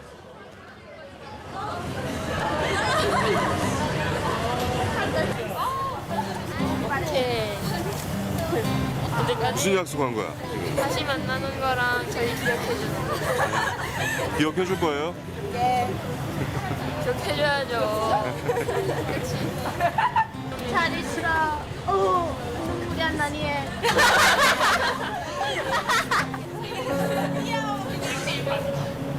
뭔가 아쉬웠던 걸까요?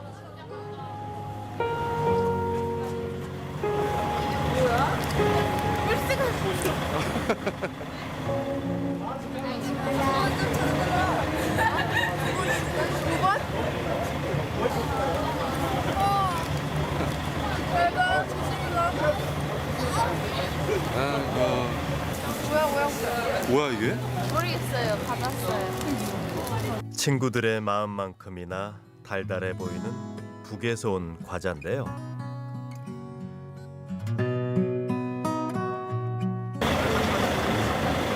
꼭 마시면 됩니다. 그러니까 네, 꼭 마셔야 됩니다.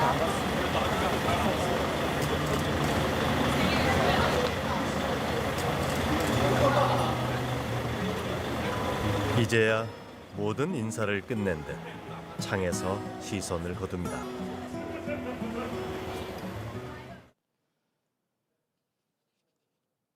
저희가 이제 제가 이걸 보고 그 Well, 다음에 seeing this, 그 북에서 대회를 하기로 돼 있어서 그거를 well, actually, the next game was planned in North Korea, and I was requested to film the game in North Korea, and I organized a kind of 3 different episodes of one program, and all of them were set up and supported by KISD. But as you all know, there was Hanoi no deal, and we were not able to exchange with North Korea at all. 저희가 이제 이 제작 지원금을 반납을 해야 되느냐 So 아니면 we 남쪽에서 were wondering if we had to return the 개발해야 되느냐 이렇게 subsidy from KISD, or we had to develop a new program from scratch. And we were contacted by a Canadian who visited North Korea for 5 times for taekwondo performances, and he played a bridge role between North Korea and South Korea. And there was a travel agreement, and that Canadian said that he received that travel agreement from North Korea, and I asked him to bring us to North Korea for filming. And he contacted me again several days later that he got a permission from North Korea to bring South Korean team, but composed of foreigners, not South Koreans. So I came to conclusion that I would hire some foreigners living in Korea who speak fluent Korean.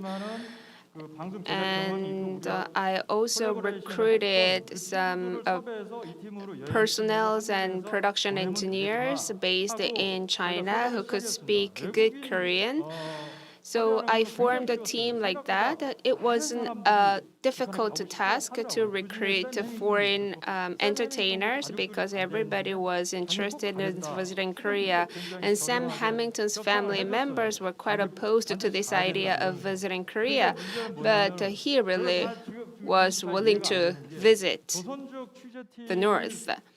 But what I don't understand even now is that I contacted many Korean Chinese people, producers and engineers, to go to North Korea, but they all rejected my offer, saying that they may be disadvantaged after visiting Korea. So in the end, I failed to recruit engineers of Korean Chinese people. But in those days, we had a preliminary North-South football games for World Cup, and we were organizing our broadcasting team with that. But we failed to recruit crews. But one of the 5 foreign entertainers was a YouTuber, the German guy over there, and he was quite good at filming and editing to a certain extent. So we decided to use him as a main cameraman. And as you know, that these days entertainers and celebrities film themselves with their own little portable cameras. So we decided to take advantage of those foreigners to the maximum level with cameras on, but we were not sure until the last moment if we were really going to North Korea. And even the Canadian, it was the first time for the Canadian to go to the North Korea. But just 1 week prior to the filming date, we got the visa through China and we got the airplane ticket. And that moment, I finally realized that I was going to North Korea. Then, what I should do for the filming was to secure the quality and the content volume of filmed images and videos in there. So we didn't get any limitations, and we made a very much detailed scripts and who to film and what to film and what kind of questions should be asked. And I trained that German guy Nick for the production of the film. And the second issue was to secure the security in there. Of course, we would be accompanied by the Canadian guy, but we had to have another guarantee. So we searched for every travel insurance, but there was nothing to cover the travel in North Korea. And I asked for the advice of that Canadian guy, and he contacted the North Korea, and he got the news that the travel insurance was solved in North Korea. North Korean agency covered us with their travel insurance. Then once they are gone in there, then how could I keep contact with them? So that Canadian guy said that his wife will be staying in Canada. So even he will be in Canada, the communication between North Korea and Canada is quite free. So our entertainers in North Korea sent a message to Canada, and that Canadian wife has sent me every messages and the videos to me, and I sent those videos to Sam Hamilton's family, and like that we communicated. But it was also surprising because I was expecting 50% of the contents that are requested to Nick, and the 50% would be enough for making 3 episodes of one program. So I didn't expect much from those guys because it was the first time. So I prepared some other contents here in South Korea to complement, like doing unboxing of North Korean cameras or some cosmetic products produced in North Korea. But when they came back to Korea and I opened the hardware of their cameras, but they brought more than 150% that I expected from them.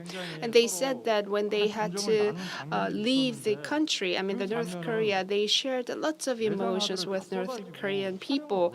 But they said that they couldn't film those impressive emotional moments because they have already used up all the storage capacity of the hardware that they brought. And I was able to see that they were a lot freer than South Korean people in filming North Korean people. Like you saw from the video, they sang at the karaoke and they had a talk with North Korean passerbys.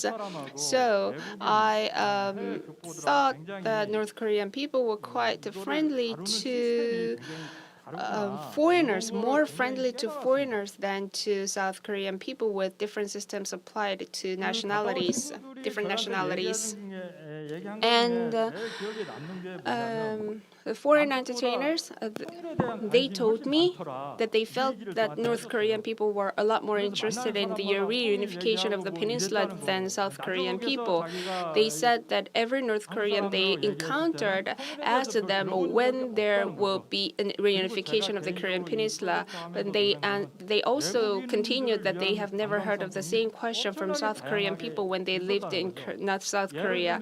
And also there were a variety of traveling products in North Korea, like surfing in the Eastern Sea, and they could also stay at North Korean residents' houses, and they could also go camping.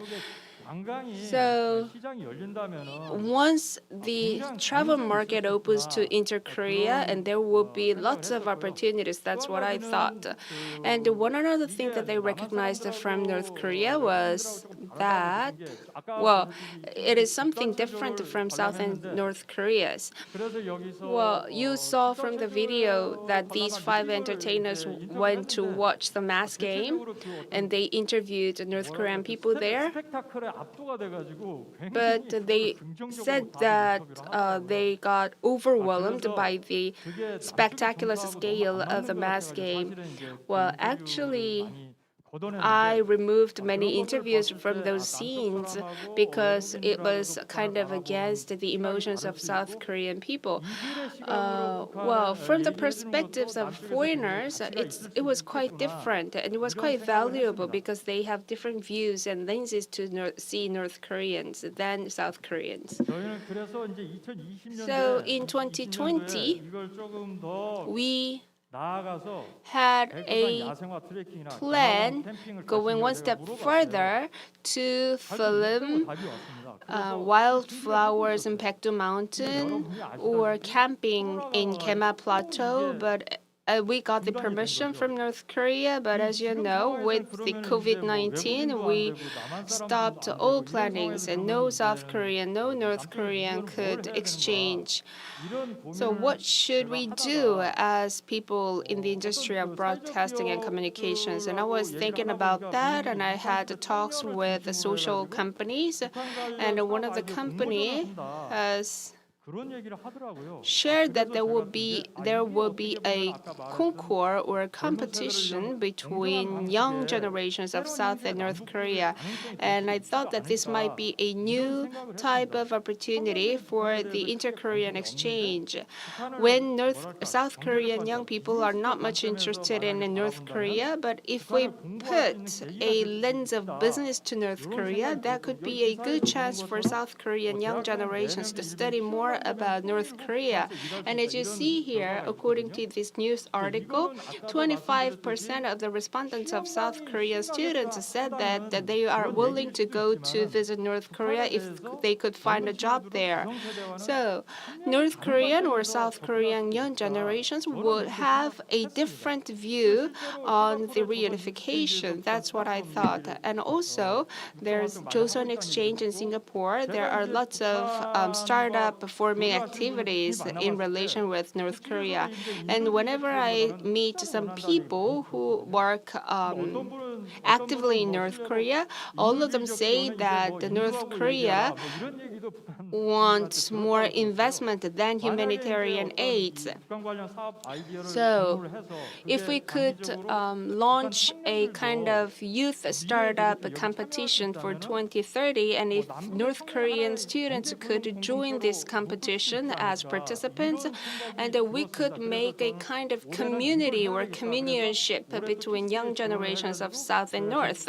And I got the support. I got sponsored by the Key City for this idea, and I am already working on this production. And I'll be dealing with 5 different subjects. For example, traditional liquor of North Korea. And the second idea is to use metaverse to have an experiential visit to Pyongyang. And the third idea is to use wildlife experiences so that they could develop extreme tour programs. And these business ideas are under development for real business opportunities with experts from each side. And 3 teams have been already selected out of 9, and they already pitched these business ideas in front of Jim Rogers, connected through online. And Jim Rogers in Singapore was quite interested in this traditional liquor of North Korea idea, and he wanted to invite this team to Singapore. So we are talking about this business idea with Jim Rogers. So next year, we'll not be limiting this idea to only South Korean students, but to global students. And Jim Rogers also accepted and liked this idea. Of course, these type of business ideas could turn into a global project, and it could reach to North Korean students. It is just a possibility now, but if we keep on going, then there might be one day that every North and South Korean students gather to form a startup business. Of course, it could be a rough and bumpy way, but if we keep smiling, and we will be reaching out there one day. Thank you. 네, 김정일 PD님의 Thank you 발표를 very 잘 much, producer 들었습니다. Kim Jong-il.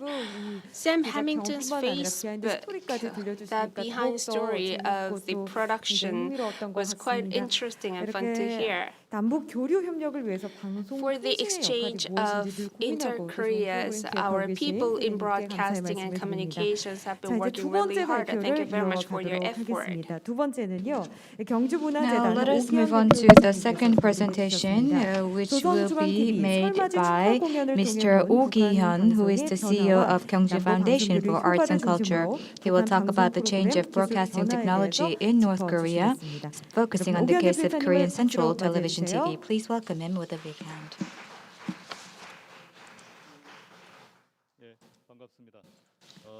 Hello, everyone. I'm currently working at SBS, and I had been working for SBS, and I just recently joined Gyeongju Foundation for Arts and Culture. So I am not working for the Gyeongju government, but I have been frequenting North Korea for many years. And producer Kim said that he's never been to North Korea, but I actually often visited North Korea. I think I was very fortunate in that regard. And in 2018, that was my last visit to North Korea in fall. So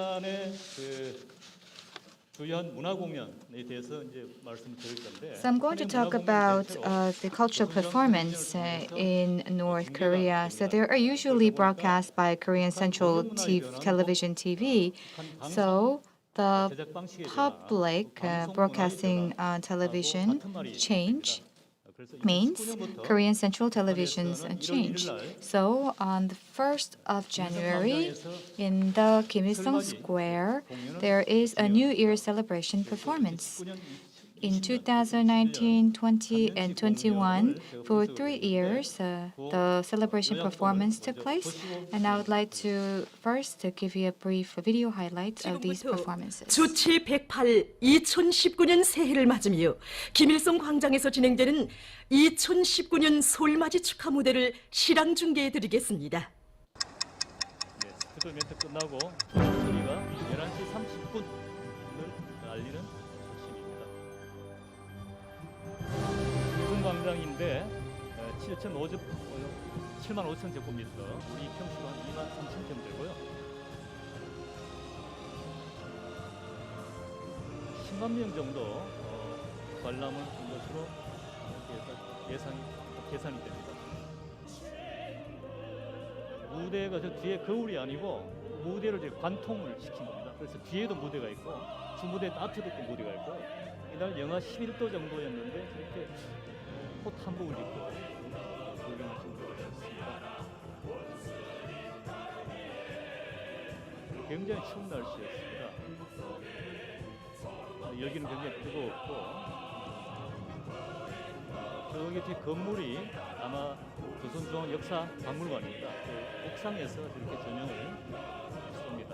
무대는 크기가 트스로 중앙이 12m 정도 되고요. 폭이 한 20m 정도 됩니다. 무대 앞쪽에서 올라온 관객들은 아마 연출이 된 것 같습니다. 자, 카운팅. 이제 불꽃으로 저렇게 숫자로 차 올렸습니다.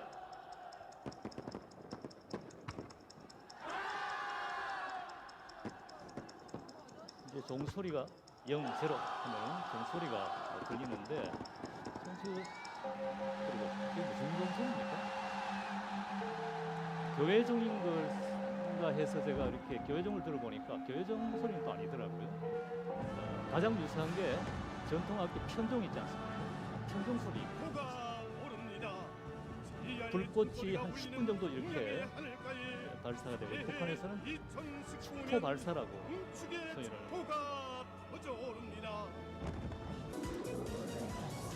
그 하늘에 이제 드론이 떴습니다. 제가 세보니까 181대 숫자 글자를 이렇게 표현했습니다.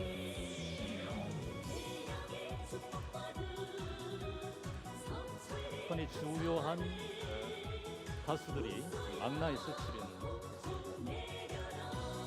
노란봉 갑시다. 이거는 2020년제 설맞이 축하 공연. 무대 크기도 좀 작아지고 광장도 3분의 2 정도만 사용했습니다. 저렇게 백댄서의 율동이 상당히 좀 특이하죠. 우리 눈에 익숙한.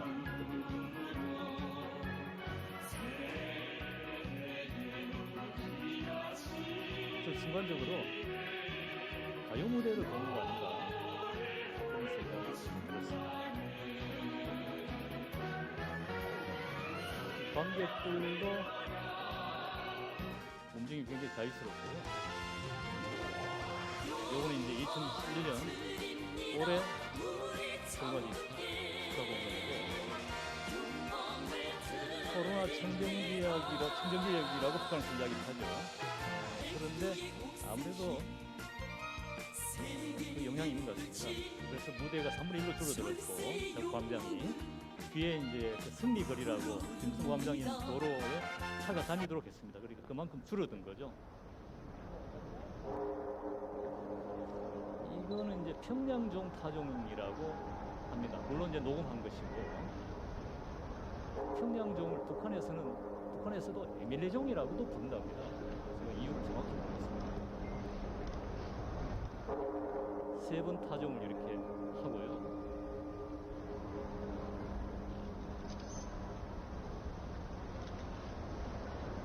그 다음에 편종 소리가 납니다. 3년 공연이 매년 조금 형식이 달라집니다.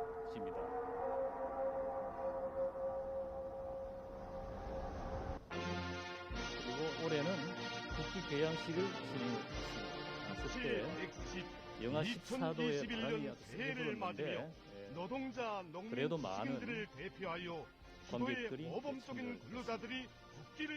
전체적으로 보면은 이런 공연이 단순 오락이 아니라 문화예술적인 국가 의례다, 정치적 행사의 성격이 짙다 이렇게 설명을 드릴 수 있겠습니다.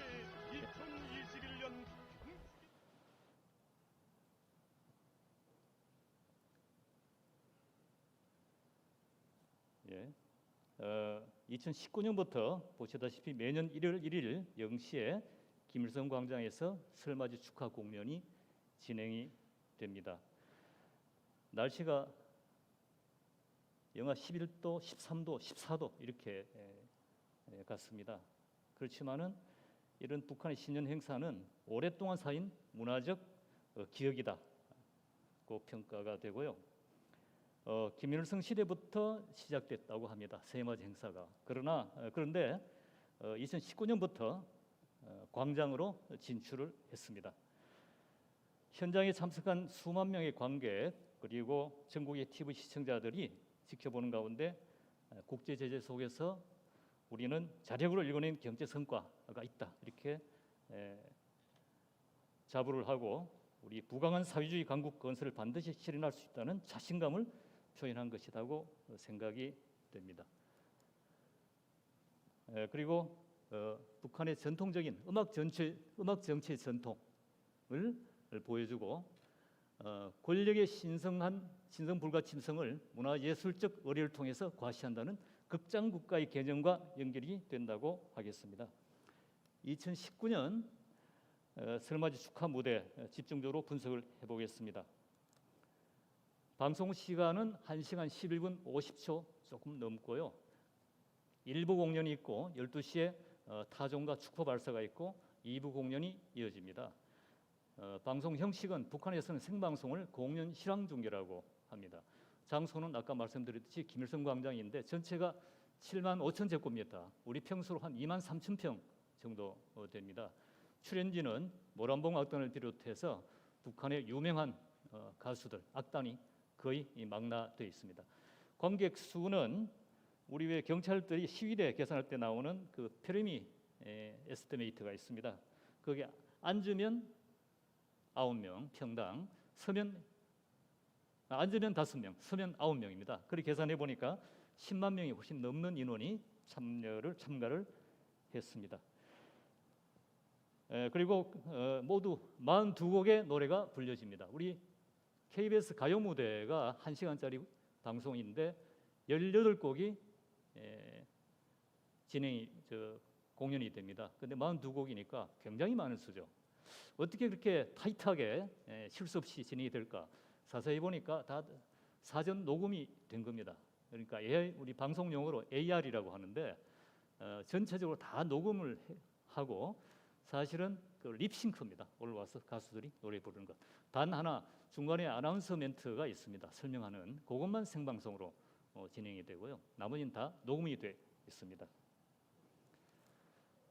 여기 이제 주체 사상탑에서 본 김일성 광장인데 저기 있는 광장 저기서 공연이 진행이 됩니다. 위에서 본 장면이고요. 저 새파란 사각형 2개 있지 않습니까? 거기에서 진행이 됐고 중간에 작은 사각형이 주 무대고 또 원으로 표시된 것들이 보조 무대입니다. 그리고 대동강 건너편에 주체 사상탑에서 레이저 빔을 So there is the laser beam that comes out from the Chuche Tower. 야외 행사를 촬영 중했다. So 그것은 방송 기술 an outdoor 발전, event 정치적 is 의미의 being live streamed. 자유주의가 This 있기 actually 위해서는 shows that it's an expression of confidence in technology and political stability. And China's CCTV, when they broadcast the outdoor events, they have 5-second delay on purpose, just in case some unexpected things happen. I don't know if the North Korean one was delayed by 5 seconds, but in North Korea, they're not really fond of live streaming. And yet, every year, for this long hours, they live stream the New Year's celebration performance, and this attests to their confidence in their political stability and technology. So going back to the stage, you can see that there is the main stage and there is a sub-stage in front of the main stage and also behind the main stage. And from a broadcaster's perspective, I'm sure that's not very easy to do. There are also cameramen joining us here. So we really don't know where to take our spot, where to stand and take the pictures or take images. They shoot images. So it was quite a bold move on their part. So you can see that they're also facing their backs when singing at times. And the studio itself is a no-wall studio. It's a very open studio. And they do a sufficient number of rehearsals, a lot of rehearsals, to make no mistakes. But it's been analyzed that they've pre-recorded everything in advance. And you can see that there are people who are holding like clubs or sticks, and you can see that fluorescent sticks, and they look very happy. It's the same in South Korea when you go to your favorite singer's concert. The front rows are filled up with their fans or hardcore fans or fan club members. to cheer for their artists. So I think that was the case, and also people who are who are cheering in the front rows are quite very good looking and very happy. So I think they're also aware of the camera that's taking photos or capturing them. And soprano Seo Eun-hyang also aired, and the Moranbong band also played. So it was considered as one of the best performances ever taken place. And if you look at the types of songs, there are so many different types of songs, like odes praising the leader, revolutionary songs, party songs, but there's not much difference in singing styles for each genre, whether it's a lyrical song or a folk song or a party song. There's not much difference in style, so it comes from their traditional custom. And every year, Moranbong band actually performs. In 2021, they were absent, but in 2019 and 20, they were present. So, you can see that they are indeed the main celebrity of the night. So the size of the stage is 20 by 12. The height is 12. And there is also a triangle structure in the middle, which is like a truss structure, which is 12 meters high. And if you look at the substage, you can see that it seems like it's rising to the sky. So this is the kind of technique used to raise the substage.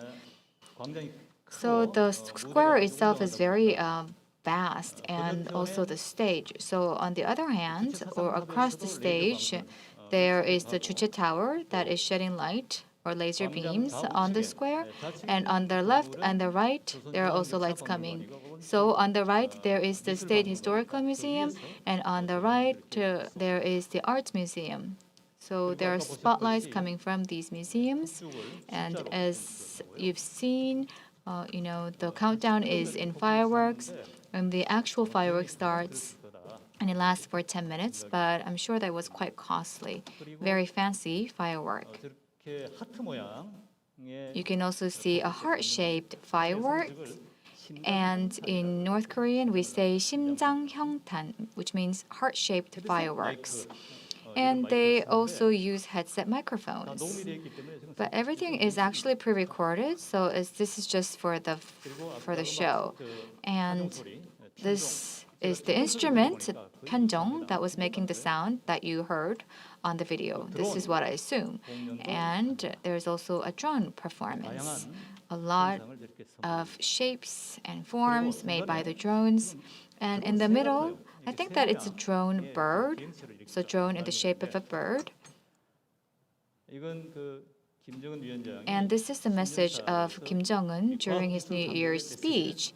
So he emphasizes how North Korea is a technological powerhouse. He said talents in science and technology are major strategic resources and weapons with which to bring about a great leap forward in socialist construction. As for the cameras, it is EFP camera. So it is the very camera that is on stage here. So big performances use some heavy and standardized cameras, but you can see that they're also using EFP camera as well. So when we're trying to capture the scene from afar, they have to use zoom lens and double length lens. So it's very difficult. But standard camera costs 3 times more than EFP. So maybe it's because of the budget that they are using EFP, and they also use a lot of Jimmy Jip camera. I'm going to elaborate more on that. But in the past, North Korea didn't used to use a lot of Jimmy Jip, but South Korean broadcasting team actually had bought the Jimmy Jip and sent it to North Korea, and ever since they've been using it a lot.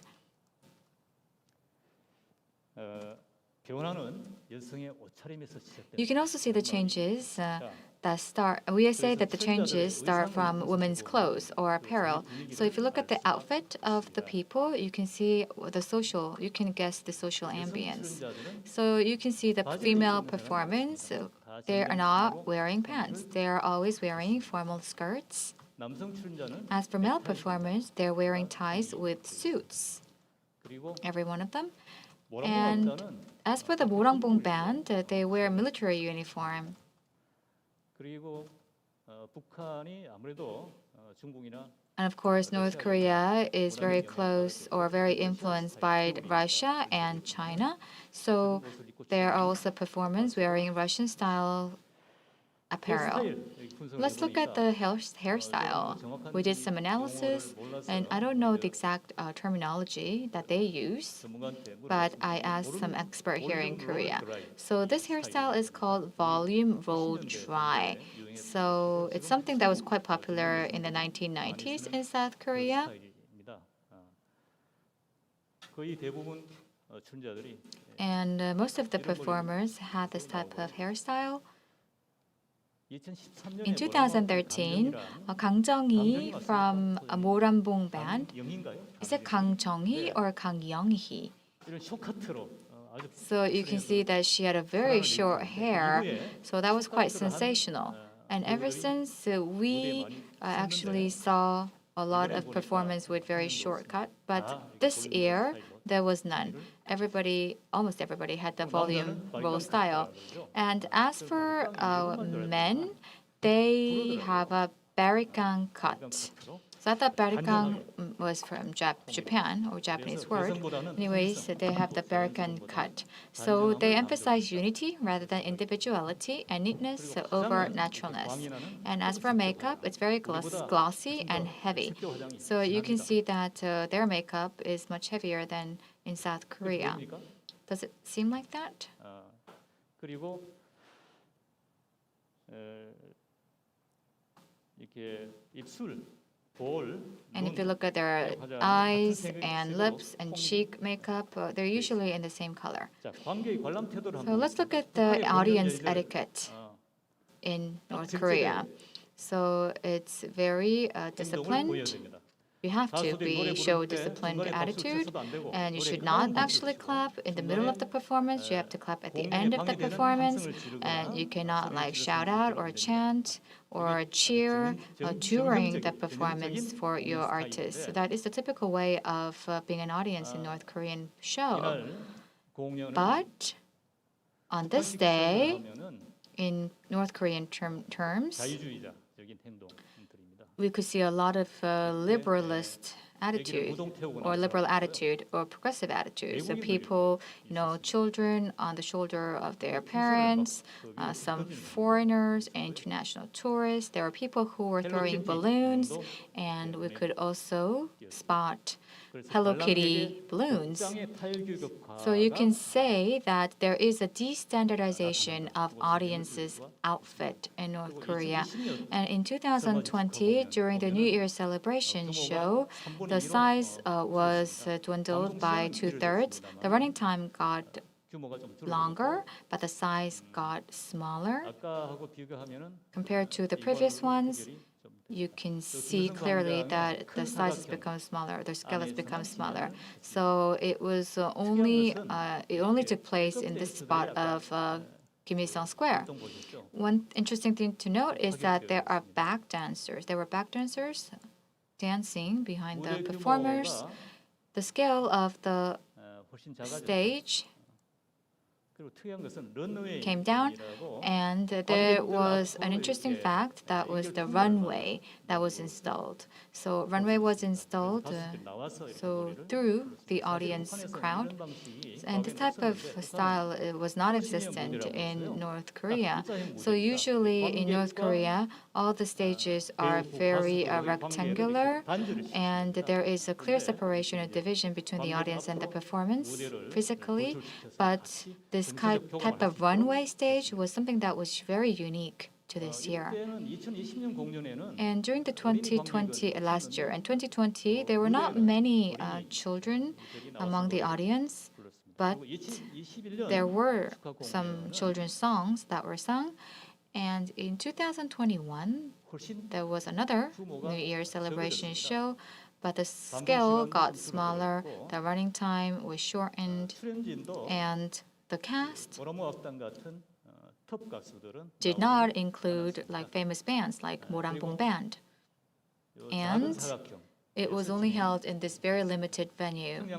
And the Pyongyang bell was rung for 3 times. There was flag raising ceremony, and without any structure, upper structure, there was a 10-meter, a 20-meter wide stage without filming structures at the top, and the performers rang the Pyongyang bell 3 times.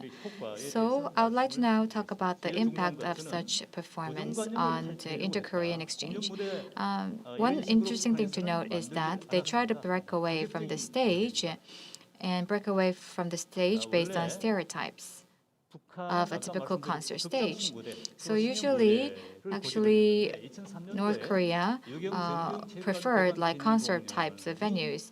But in 2003, there was the Ryu Gyeongjong Gymnasium opening ceremony concert. It was the first time that a concert was held in a sports arena, and Jo Young-pil's concert was also held in the sports arena as well. It was very challenging at the time because we had a hard time convincing them. Everybody thought, why are we singing in a sports arena, in a gymnasium? Gymnasium is just for sports. We had to convince North Korea and persuade them. But ever since these events, they came to realize that we can hold concerts in a gymnasium or a sports arena. So when we are holding this type of concert in a sports arena, one difference is from the typical one is that we can accommodate more audience and we can freely organize and arrange the stage. So it is very a good way to communicate better with the audience. And I also mentioned about the Jimmy-chip camera.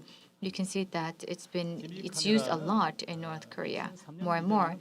Before 2003, Jimmy-chip was not available in North Korea.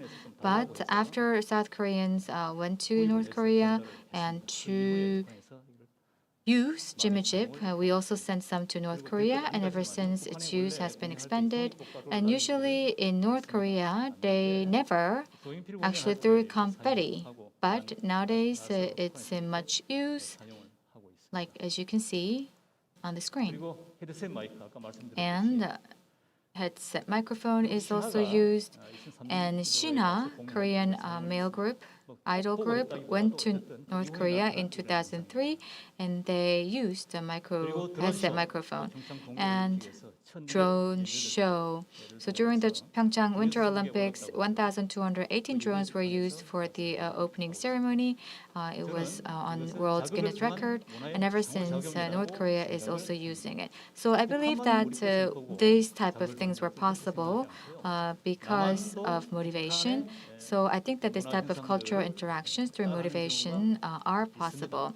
There are times when South Korea imitates North Korea. For example, there is a dance called Jaenggangchum, which is a traditional Korean dance. So while exchanging with North Korea, we watched several times North Korean performances, and we were quite impressed with the Jaengang dance. So there is a Jaengang, which is an onomatopoeia for bell ringing on your wrist. So the performers wear like bells on their wrists and dance, and they make dangling sounds. And there is a very famous song in North Korea called Imjin River by Jo Chung-mi, and I looked it up on YouTube, and it recorded about 300,000 views. I'm sure that some people in Japan also watched it, but I'm sure a lot of South Koreans also watched this video and are singing this song, Imjin River. What is more important here is I think that under this, it's changes taking place under the stage. As I said, you can see a more freer audience. They're very free-spirited.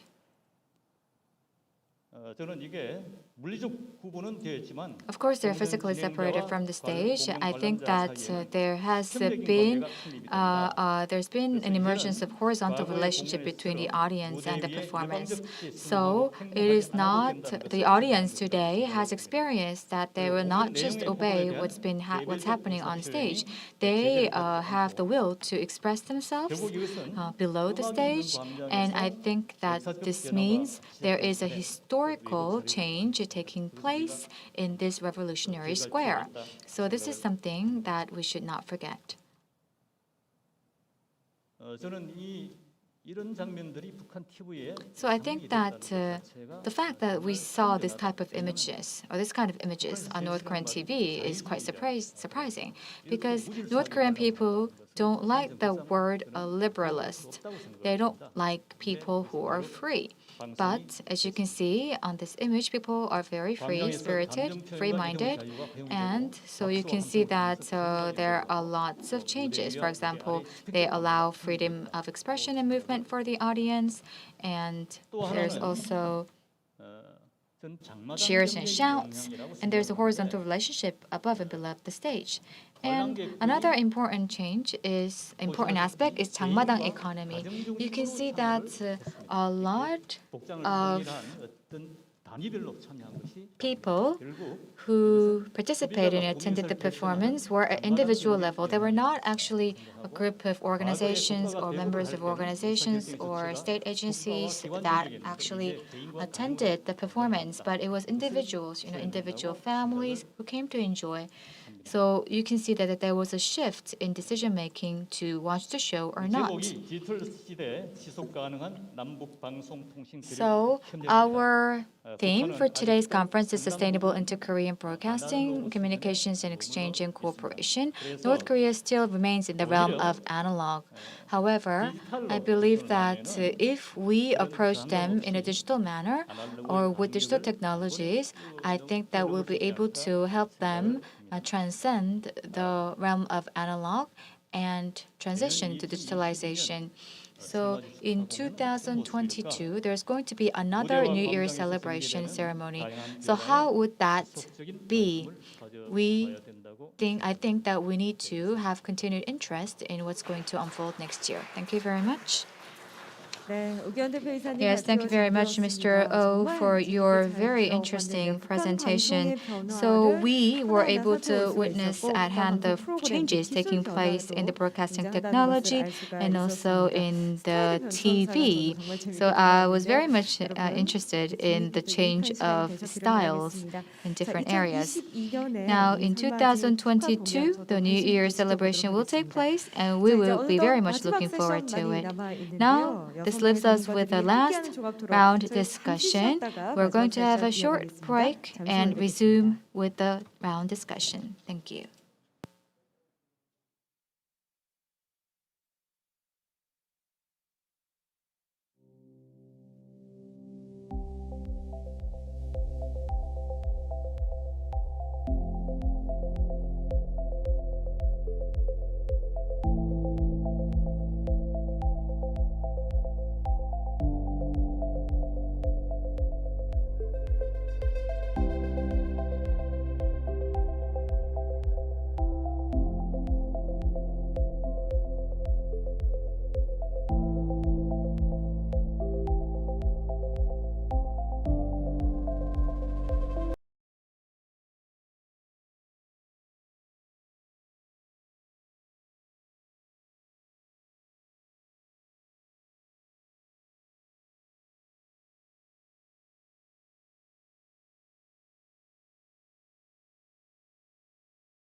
네, 2021 남북방송통신 국제컨퍼런스 함께 하고 계십니다. You are joining the 2021 International Conference on Inter-Korean Broadcasting Communications on Sustainable Inter-Korean Broadcasting Communications, Exchange and Cooperation in the Digital Era.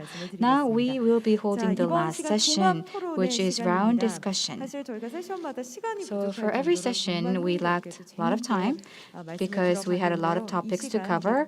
And now we are joined by 6 panelists. I'm sure that we'll be able to have very profound and interesting discussions as well. Now, I would like to introduce to you our panelists. First of all, we will have the 2 presenters who will be joining us for the panel discussion, and we will also be joined by Ms. Kim Hyung-kyung, who was the chair for the previous round discussion, and we have Mr. Lee Ju-chul and Mr. Chung Young-soo, who is the director, Unification Research Institute, and we have Mr. Hwang Bang-yeol. And I would like to introduce to you our chair, who is Professor Park Ju-yeon from Hankuk University of Foreign Studies. Please, I would like to now turn it over to the chair. Thank you very much.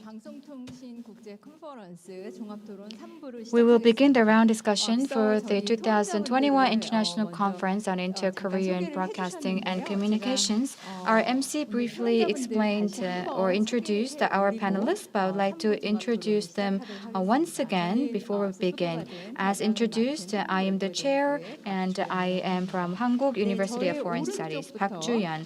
So I would like to introduce to you our panelists from my right.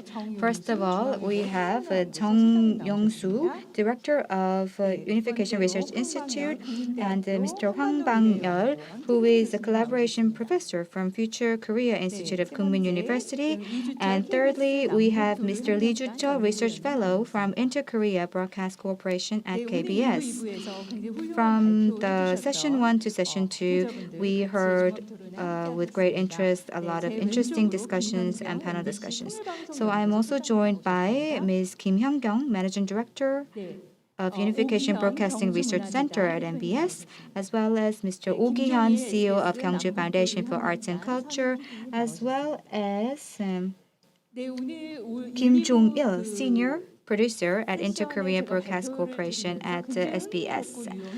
So the presentations and discussions were very interesting for me today. We were able to listen to the challenges as well as the successes of inter-Korean exchange in the broadcasting and communications. Although the inter-Korean relations have soared in the past few years, we have seen some successful cases of overcoming these difficult relations. And there were also talks about the direction of the contents that can cater to the next generations, and also the changes of technologies and that are taking place in North Korea and the kind of impact it is having. So there is this physical barrier between the South and the North. In this reality, I believe what is important is the future and the role of media in the future. So I think that there is a lot of task ahead of the media industry and the sector. So inter-Korean relations and cooperation in broadcasting and communication can be realized based on different factors. And in order for that to happen, we need to have a better understanding of one another, and we should be able to define the next generation paradigm.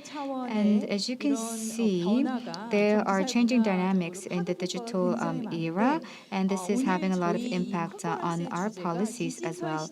And today's conference topic is Sustainable Inter-Korean Broadcasting Communications Exchange and Cooperation in the Digital Era. So I would like to now first give the floor to our 3 panelists who will be sharing their thoughts about session 1 and session 2.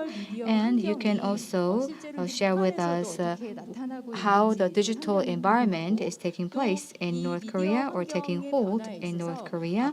And you can also share with us in this changing dynamic, how can we promote inter-Korean cooperation. And I would like to also ask you, in order for the broadcasting and communication cooperation to continue in the digital era, there must be some conditions that need to be met. So I'd like to also hear your input on these issues as well. So with that, I'd like to now turn it over to Mr. Jung-gu. Hello. I am Director from Unification Research Institute of Jung-gu Daily. I was very excited to be here because I have been involved with a lot of projects with North Korea, and for some time, this type of economic cooperation, we have been focusing too much on very boring and maybe very difficult issues like denuclearization of North Korea and how to address nuclear issue. But I think that promoting inter-Korean cultural exchange and broadcasting exchange, this has been a very important topic, but we didn't have a platform to discuss this topic. But today, we are gathered to rightly discuss this topic, and in that sense, I'm very excited. And while listening to the presentations of our speakers, I think that I did some soul searching, because inter-Korean relations have been suspended over the years, and we've been making a lot of excuses, and we were sort of giving up on inter-Korean relations. And yet, the presenters and their speakers share their experience of cooperating with North Korea amidst these difficulties. So I actually did some soul searching. And secondly, I actually gained a lot of insight about how we can collaborate further with North Korea. I was able to envision my own blueprint in that sense. So I could really see how challenging the projects that our two producers must have addressed in working and collaborating with North Korea. So Sam Hamilton's Facebook and all of these programs and making these programs is not an easy task. So I would like to pay my respect to our speakers. So when we look at North Korea and collaborate with North Korea, there are many ways that we can explore. And if you've been involved with a project with North Korea, and if you look at the current situation, I think that there are commonalities that cut across different projects. First of all, I think that there is a lack of sharing of experience. So North Korea doesn't have a lot of opportunity to share their experience. And so do we. And that is why a lot of the project managers think that their projects were the best. But I think that we should not be too confident about ourselves. We should not be arrogant. And I also found one commonality or similarity is that it takes a lot of time and pain to do this type of project. And Mr. Kim took actually many years to do this type of project, and Lee Seol-ju and so forth, they actually attended the New Year's ceremony. These type of cultural performances from very young. And in the Morangbong band, and now they've grown, and it's been a lot of years since to see their developments. And in 2018, November, it was my last visit to North Korea, and it was my visit in 9 years to North Korea, and I could see that the people have changed and people have grown. When a lot of people I knew 10 years ago went up the corporate ladder or the hierarchy, and they have become seniors, and it was very difficult to get contact with them. So I had to work with new groups of people. So I think that today's occasion is very meaningful in that we can look back on our past practice and draw lessons. And although I'm from a daily newspaper, if I look at North Korean or watch North Korean programs, I think our speakers were right. Although North Korea is a little bit different from very different from South Korea, Korea, they also have the commitment to benchmark South Korea. And in mid-2000, our three best broadcasting companies actually competed with another to win projects from North Korea. And I think that that kind of very fair competition and sound competition resulted in today's success. So going forward, I think that when we actually exchange more with North Korea, there may be some easy ways because Kim Jong-un is now the leader and he's more open to outside culture. That could be one of the strengths that we can leverage. And I hope that there will be further efforts made by our broadcasting companies to promote inter-Korean exchanges and cooperation. Thank you very much. Now, Mr. Hwang Bang-yeol.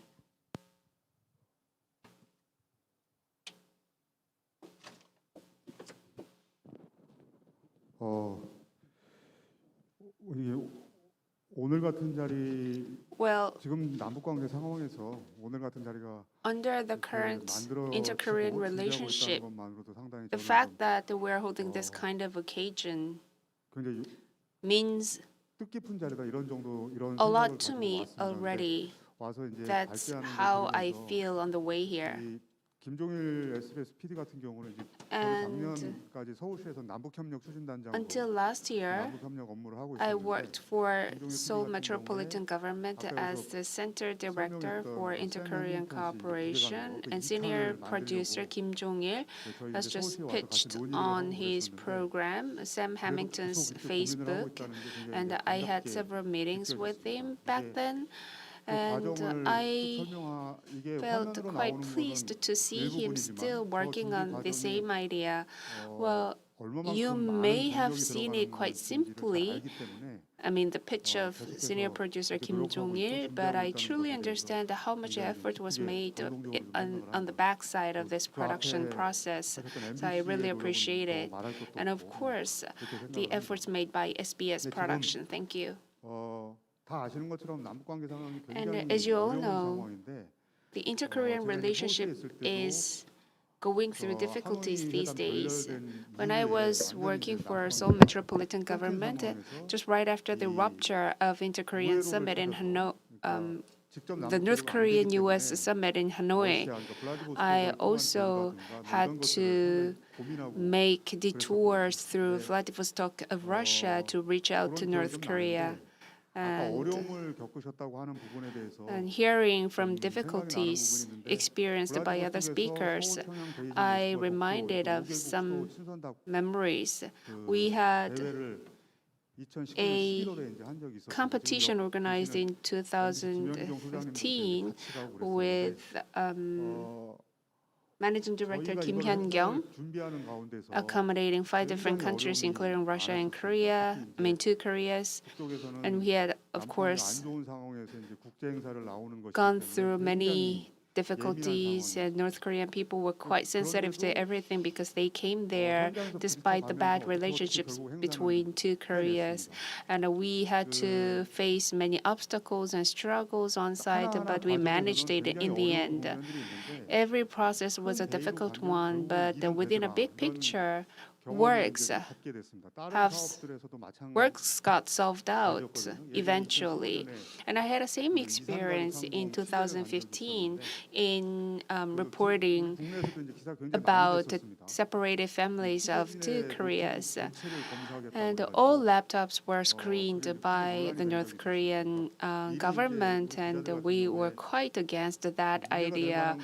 Of course, we deleted everything that might be an issue to them, but the North Korean government researched the caches of each laptop, and it was quite contentious, that act. But going through all those difficulties, eventually we broadcasted the program of Encounters of Separated Families of North and South Koreas. So there's a big decision agreed upon. And even with the rigid patterns and behaviors of North Korean people, all worked out eventually. I am now I now have my steps back from on-site, but when I was working on-site and when I was working for Seoul Metropolitan Government, people used to tell me that it is meaningful to keep a little hint of fire in winter times, and I would like to reiterate that expression to these people on site to encourage them. Thank you.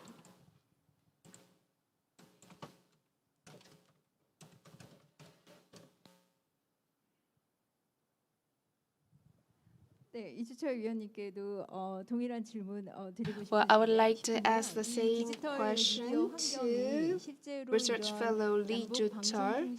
Do you think a digital environment will engender new paradigms and frameworks for the exchange of broadcasting and communications of two Koreas?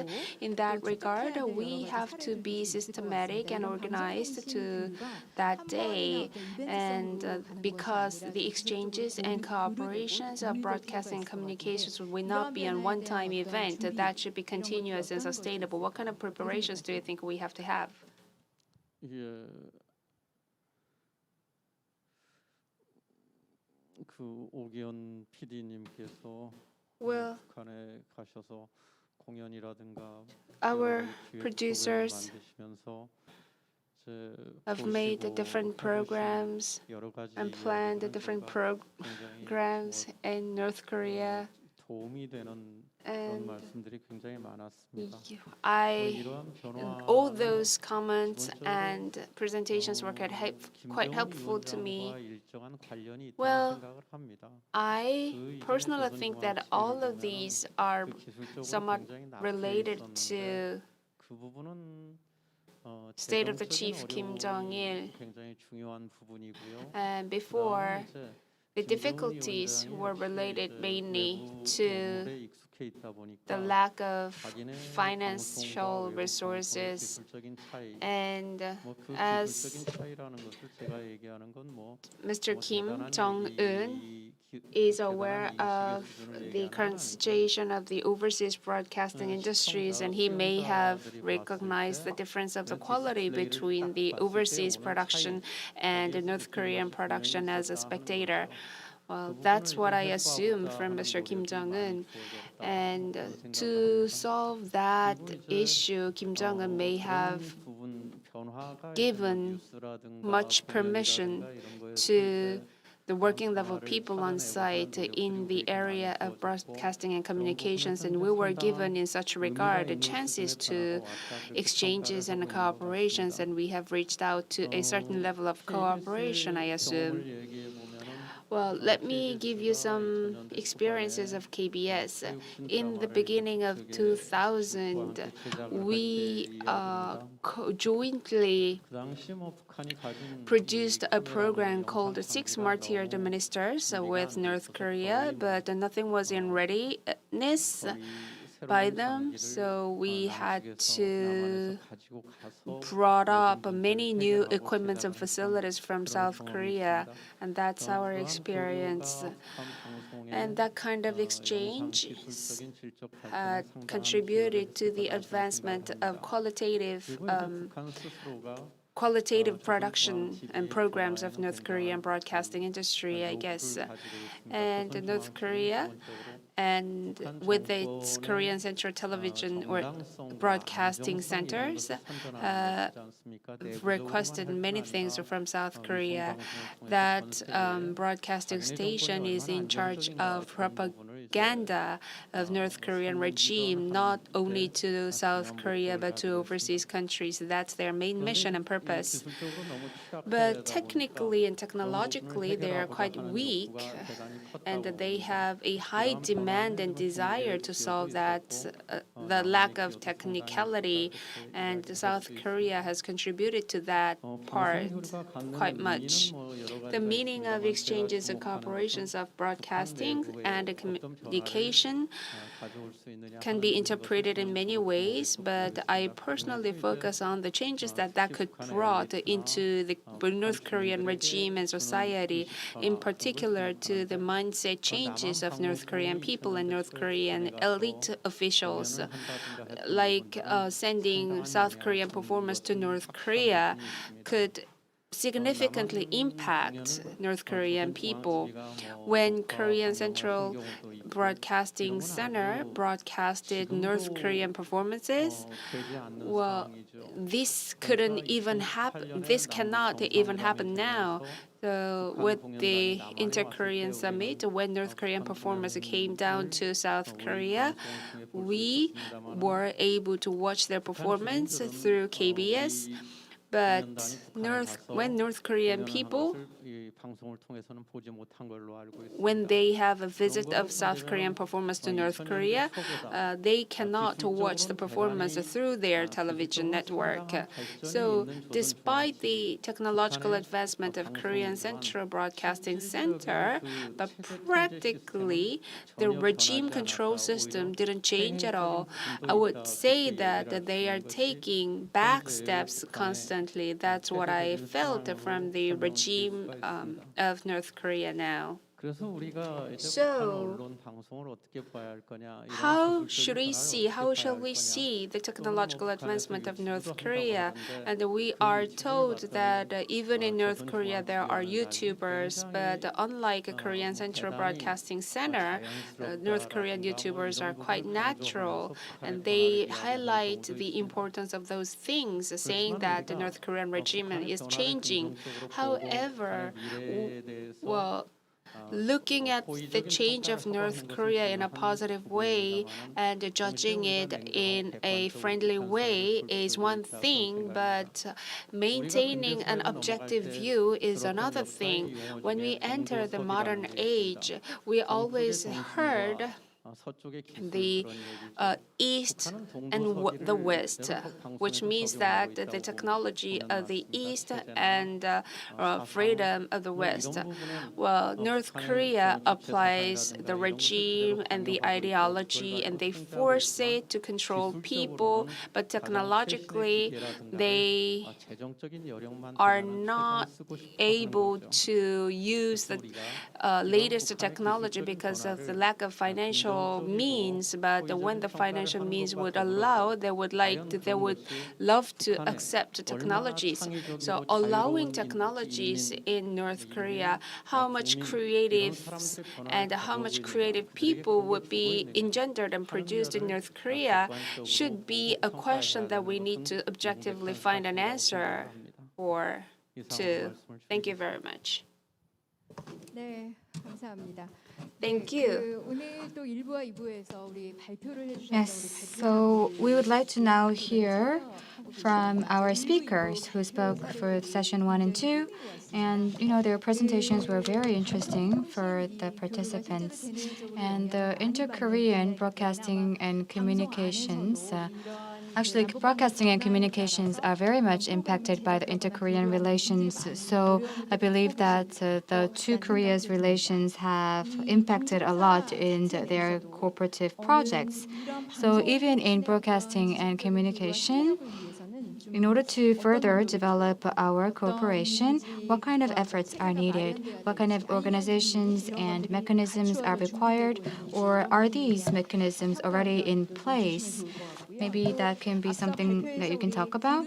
And we also talked about, the terminology, the differences of terms and words between the two Koreas, and differences in technical standards, and how we can develop talents and foster talents in the broadcasting and communication sector between the South and the North. So, in order for continued cooperation in this sector, what kind of efforts and preparations are needed? I would like to now first turn it over to Ms. Kim and Mr. Oh for your answer. 사실 요즘 Actually,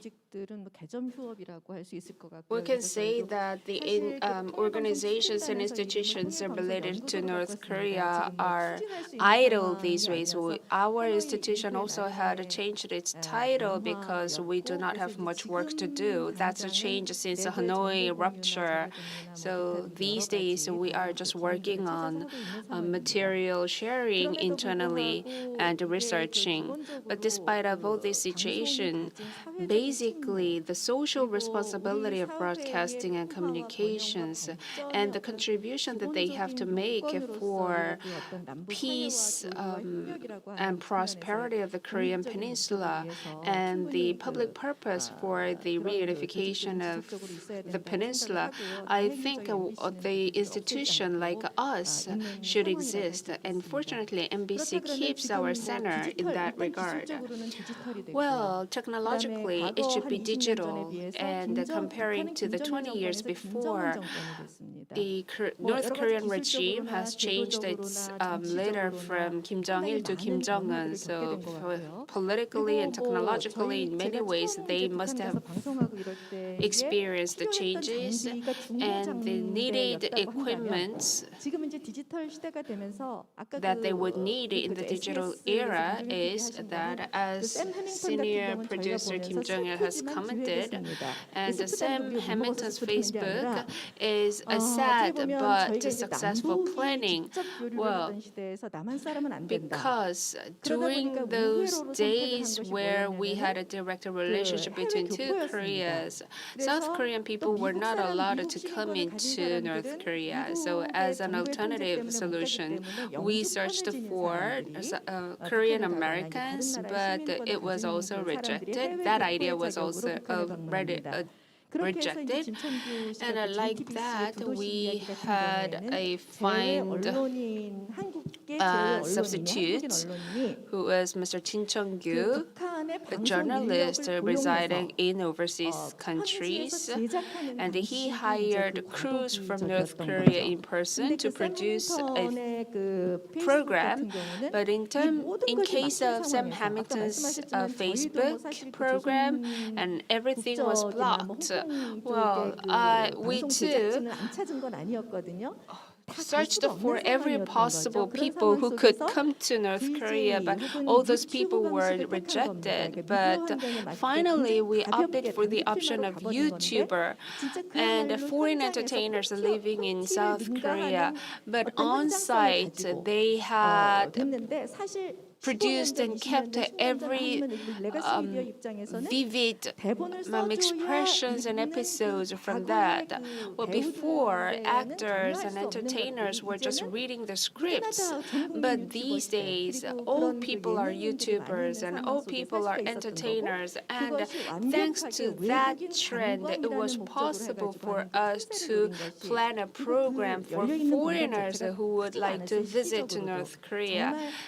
So it was such a miracle and luck and the planning quality. So in that sense, I said it was sad because South Korean people were not able to come to North Korea, and the South Korean broadcasters are less attractive than foreigners to North Korean people compared to before. And I was told by one of the officials of North Korea says that the exchanges and cooperation of two Koreas is a highly politically risky card to play with because it could easily be interpreted politically. We can make a joke of it in South Korea, but North Korean people in charge of that program could bear an unimaginable responsibility in the regime. When there's a high risk, there should be a high return. Before, a high return was possible. Why? Because the added values of broadcasting and companies and the content creation budget was was not really burdensome. But these days, the concept of economic burden is totally different. In 2008, I visited North Korea 3 times for the production and manufacturing, but it was only the second time that I had to pay for the visit fee to North Korea. Other than that, there was nothing to pay for. And for the first and the third visit, well, for the first visit, I didn't pay anything to North Korea. It was all incumbent to North Korea. And the third visit as well, what I had to pay for was only the airplane tickets, and satellite usage fee. And other than that, we paid nothing.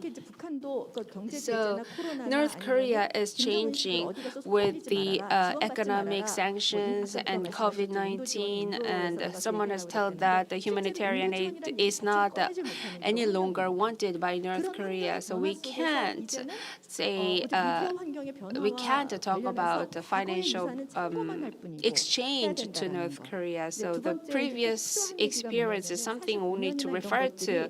And secondly, performance is a contact point, I think.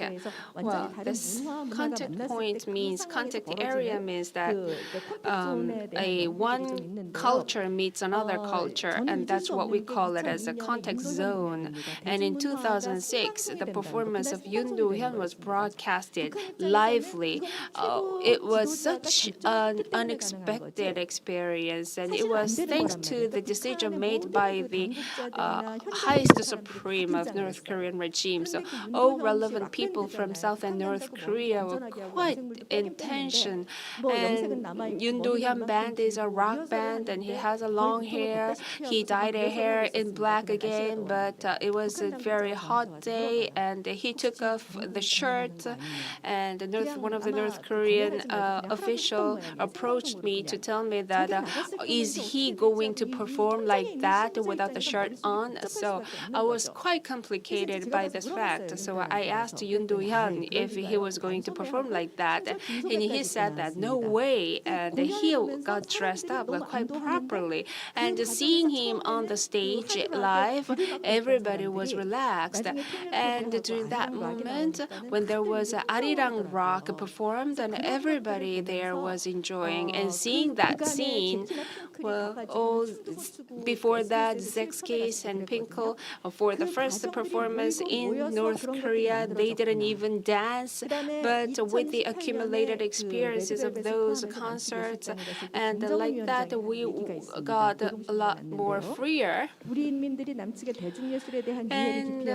Mr. Kim Jong-un once said that seeing my people responding to South Korean performance, I was quite moved. That was what Kim Jong-un said, but it wasn't broadcasted. It wasn't broadcasted in North Korea, I mean the performance. So seeing all these experiences, the mass culture and the exchange through mass communications and broadcastings create a so-called contact zone, and they can open up the minds of people that cannot be expressed in writing. And there are special important points that can't be quantified and that can't be documented. But those features should be evaluated in an appropriate way. Thank you. Yes. Mr. Oh also in his presentation said that Broadcasting Corporation is moving from the analog to digital, and that is the kind of approach we need to take so that we can bring inter-Korean relations to another higher level.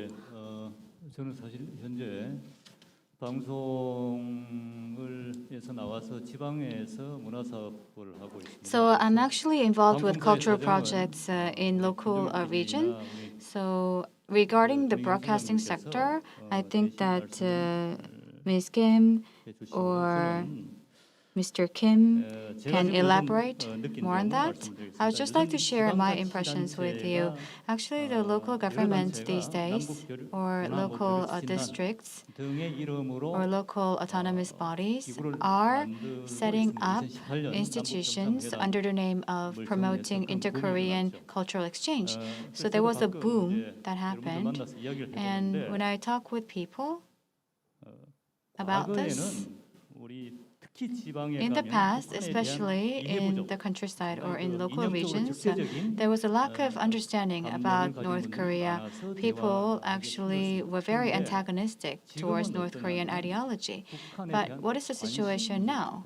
There is a lack of interest in North Korea. There is a lot of people, and growing number of people, who are disinterested in North Korea. You know, we say the opposite of love is not hatred, but it's not animosity, but it is indifference. So we need to raise awareness about North Korea, raise our interest vis-a-vis North Korea. So I thought about some options, and one of that is opening up the broadcasting sector of North Korea. Or opening up our sector or our broadcasting sector towards North Korean programs. In the past, we were very concerned about doing so, but nowadays, you know, I don't think that can be a concern because North Korean programs are in general not very interesting, not very fun, and during the past 20 years, our broadcasting companies have access to actually North Korean programs within the broadcasting company, but not many people watch it. So I don't think that this is the type of concern that we should have. If we want to understand North Korea better, we have to understand their culture and situation better, and I think broadcasting is the best tool. So if possible, I believe that we have to openly embrace North Korean program as soon as possible. And another thing I would like to mention that's related with Mr. Kim and Mrs. Kim is that in North Korea, they don't like the word support. They like the word cooperation. They don't want to be, you know, considered as a recipient or beneficiary. Maybe it's because they are too confident of themselves and they have developed pride over the years. So when we are trying to contact North Korea, we really have to take into consideration the specificity of inter-Korean relations. But I think that we have to be able to apply universal principles when we cooperate with North Korea. So, of course, when North Korea does something wrong, we have to make complaints and we have to criticize, but we have to have a system that allows us to do so. Thank you. Yes, so contents, free access to North Korean contents is something that's what's needed, is what Mr. Oh said. Now I would like to turn it over to Mr. Kim Jong-il. Well, you commented on this during your presentation, but the new generation who are used to new media and the digital era, and what kind of direction would you like to consider for the future content to appeal to this generation? Because the basic understanding for the exchange and cooperation of broadcasting and communications should be the distribution and the production of creative content that could draw attention from the future generation.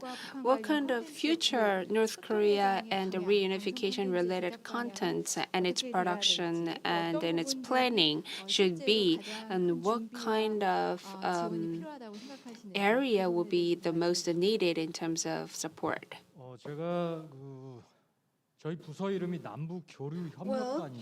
the division that I'm working for is called Inter-Korea Broadcast Cooperation at SBS.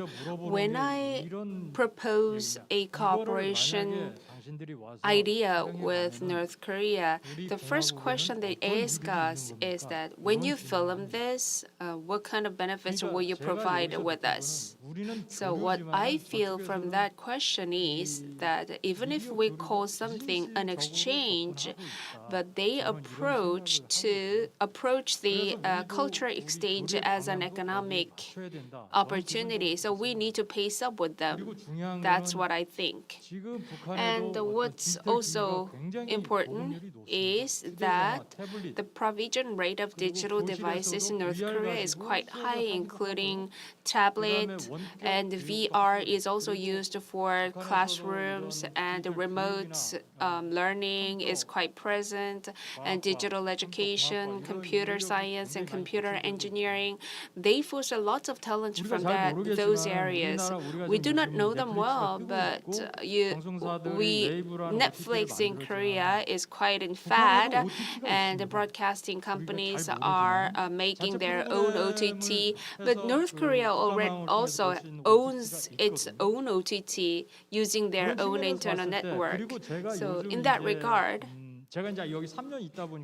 well, I have been working for this division for 3 years. Before, I had to go outside to meet people, but these days there are people who come to meet me proposing creative ideas like joint film or joint dramas that they would like to produce with North Korea. Of course, that's not a direct offer. There's always a media,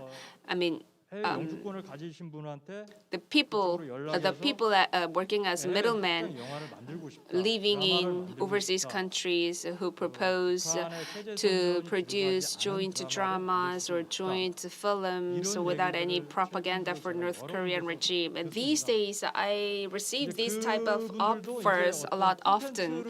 So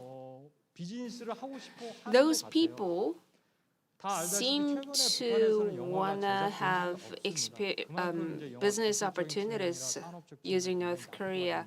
Well, of course, North Korea is lagging behind in terms of film production and drama production, but through the channel of overseas Koreans or overseas foreign producers, they would like to make a program in a digital way.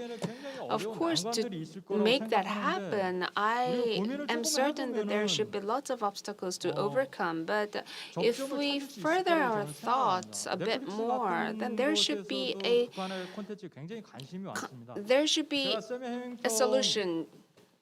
Like when I broadcasted Sam Hamilton's Facebook, I was told that why I wouldn't sell this program to external contractors. Of course, there were many hurdles that I had to go through. But you all know that the negative contents against North Korea are in distribution mainly. However, if it could work with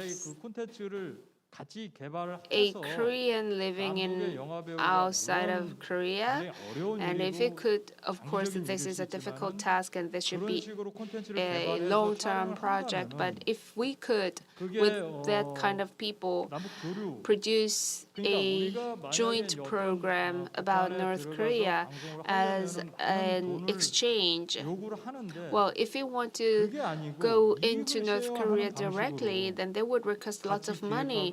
But if we approach as joint production to share the benefits, then that could be a detour from North Korean economic sanctions. We call it an exchange, but exchange means forcing the way we want. I meet a lot of people who assumes that the exchange should be made in their desired ways, but we should work the way they want. Only with that approach we could increase the success rate, and we should be pacing up with North Korean ways for mutual growth. People are interested in North Korea, and non-political areas should be shown, like natural environment and the people there. I'm a documentary producer, and I can talk about the stories of people there. For instance, well, 그 다큐가 많이 나와요.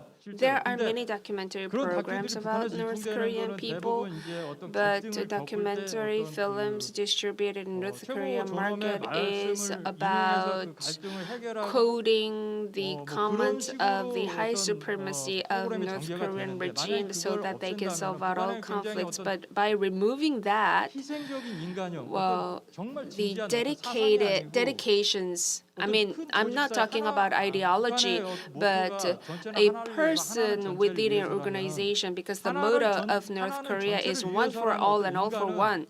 Then one person for all can be interpreted as a humanist, a person with humanism. So all for one, that should be removed from that. But one for all, that could be humanitized from a documentary perspective. That's what I think, and that could also work in overseas countries. So the thoughts that we have basically should not be pushed on them. We should also listen to the ways that they would like to want to have. That's my thoughts. Thank you. Thank you very much for your comments on North Korean exchanges and cooperations in the digital era. With the changing global environment, we should consider all those factors to approach North Korea, and we should also change the cooperation and exchange methods. I believe that we have already near the end of our round discussion. So I believe we have questions from the floor. We would have loved to get more insights from our panelists, but because of time limits, please understand that we cannot do so, and we would like to now entertain questions from the floor. So I believe that it is President of KISTI who would like to ask a question. So thank you very much for giving me the opportunity to ask a question, and thank you so much for your presentations and talk. As Mr. Lee said, I do agree with what he said, and based on that, I would like to ask one question to Ms. Kim. So Korea, the two Koreas have different values, and some things are interested by South Koreans, which is not interested by North Koreans, and yet we have differences in values that we prioritize. But do you believe that even though we have different values, we'll be able to co-produce films or co-produce contents?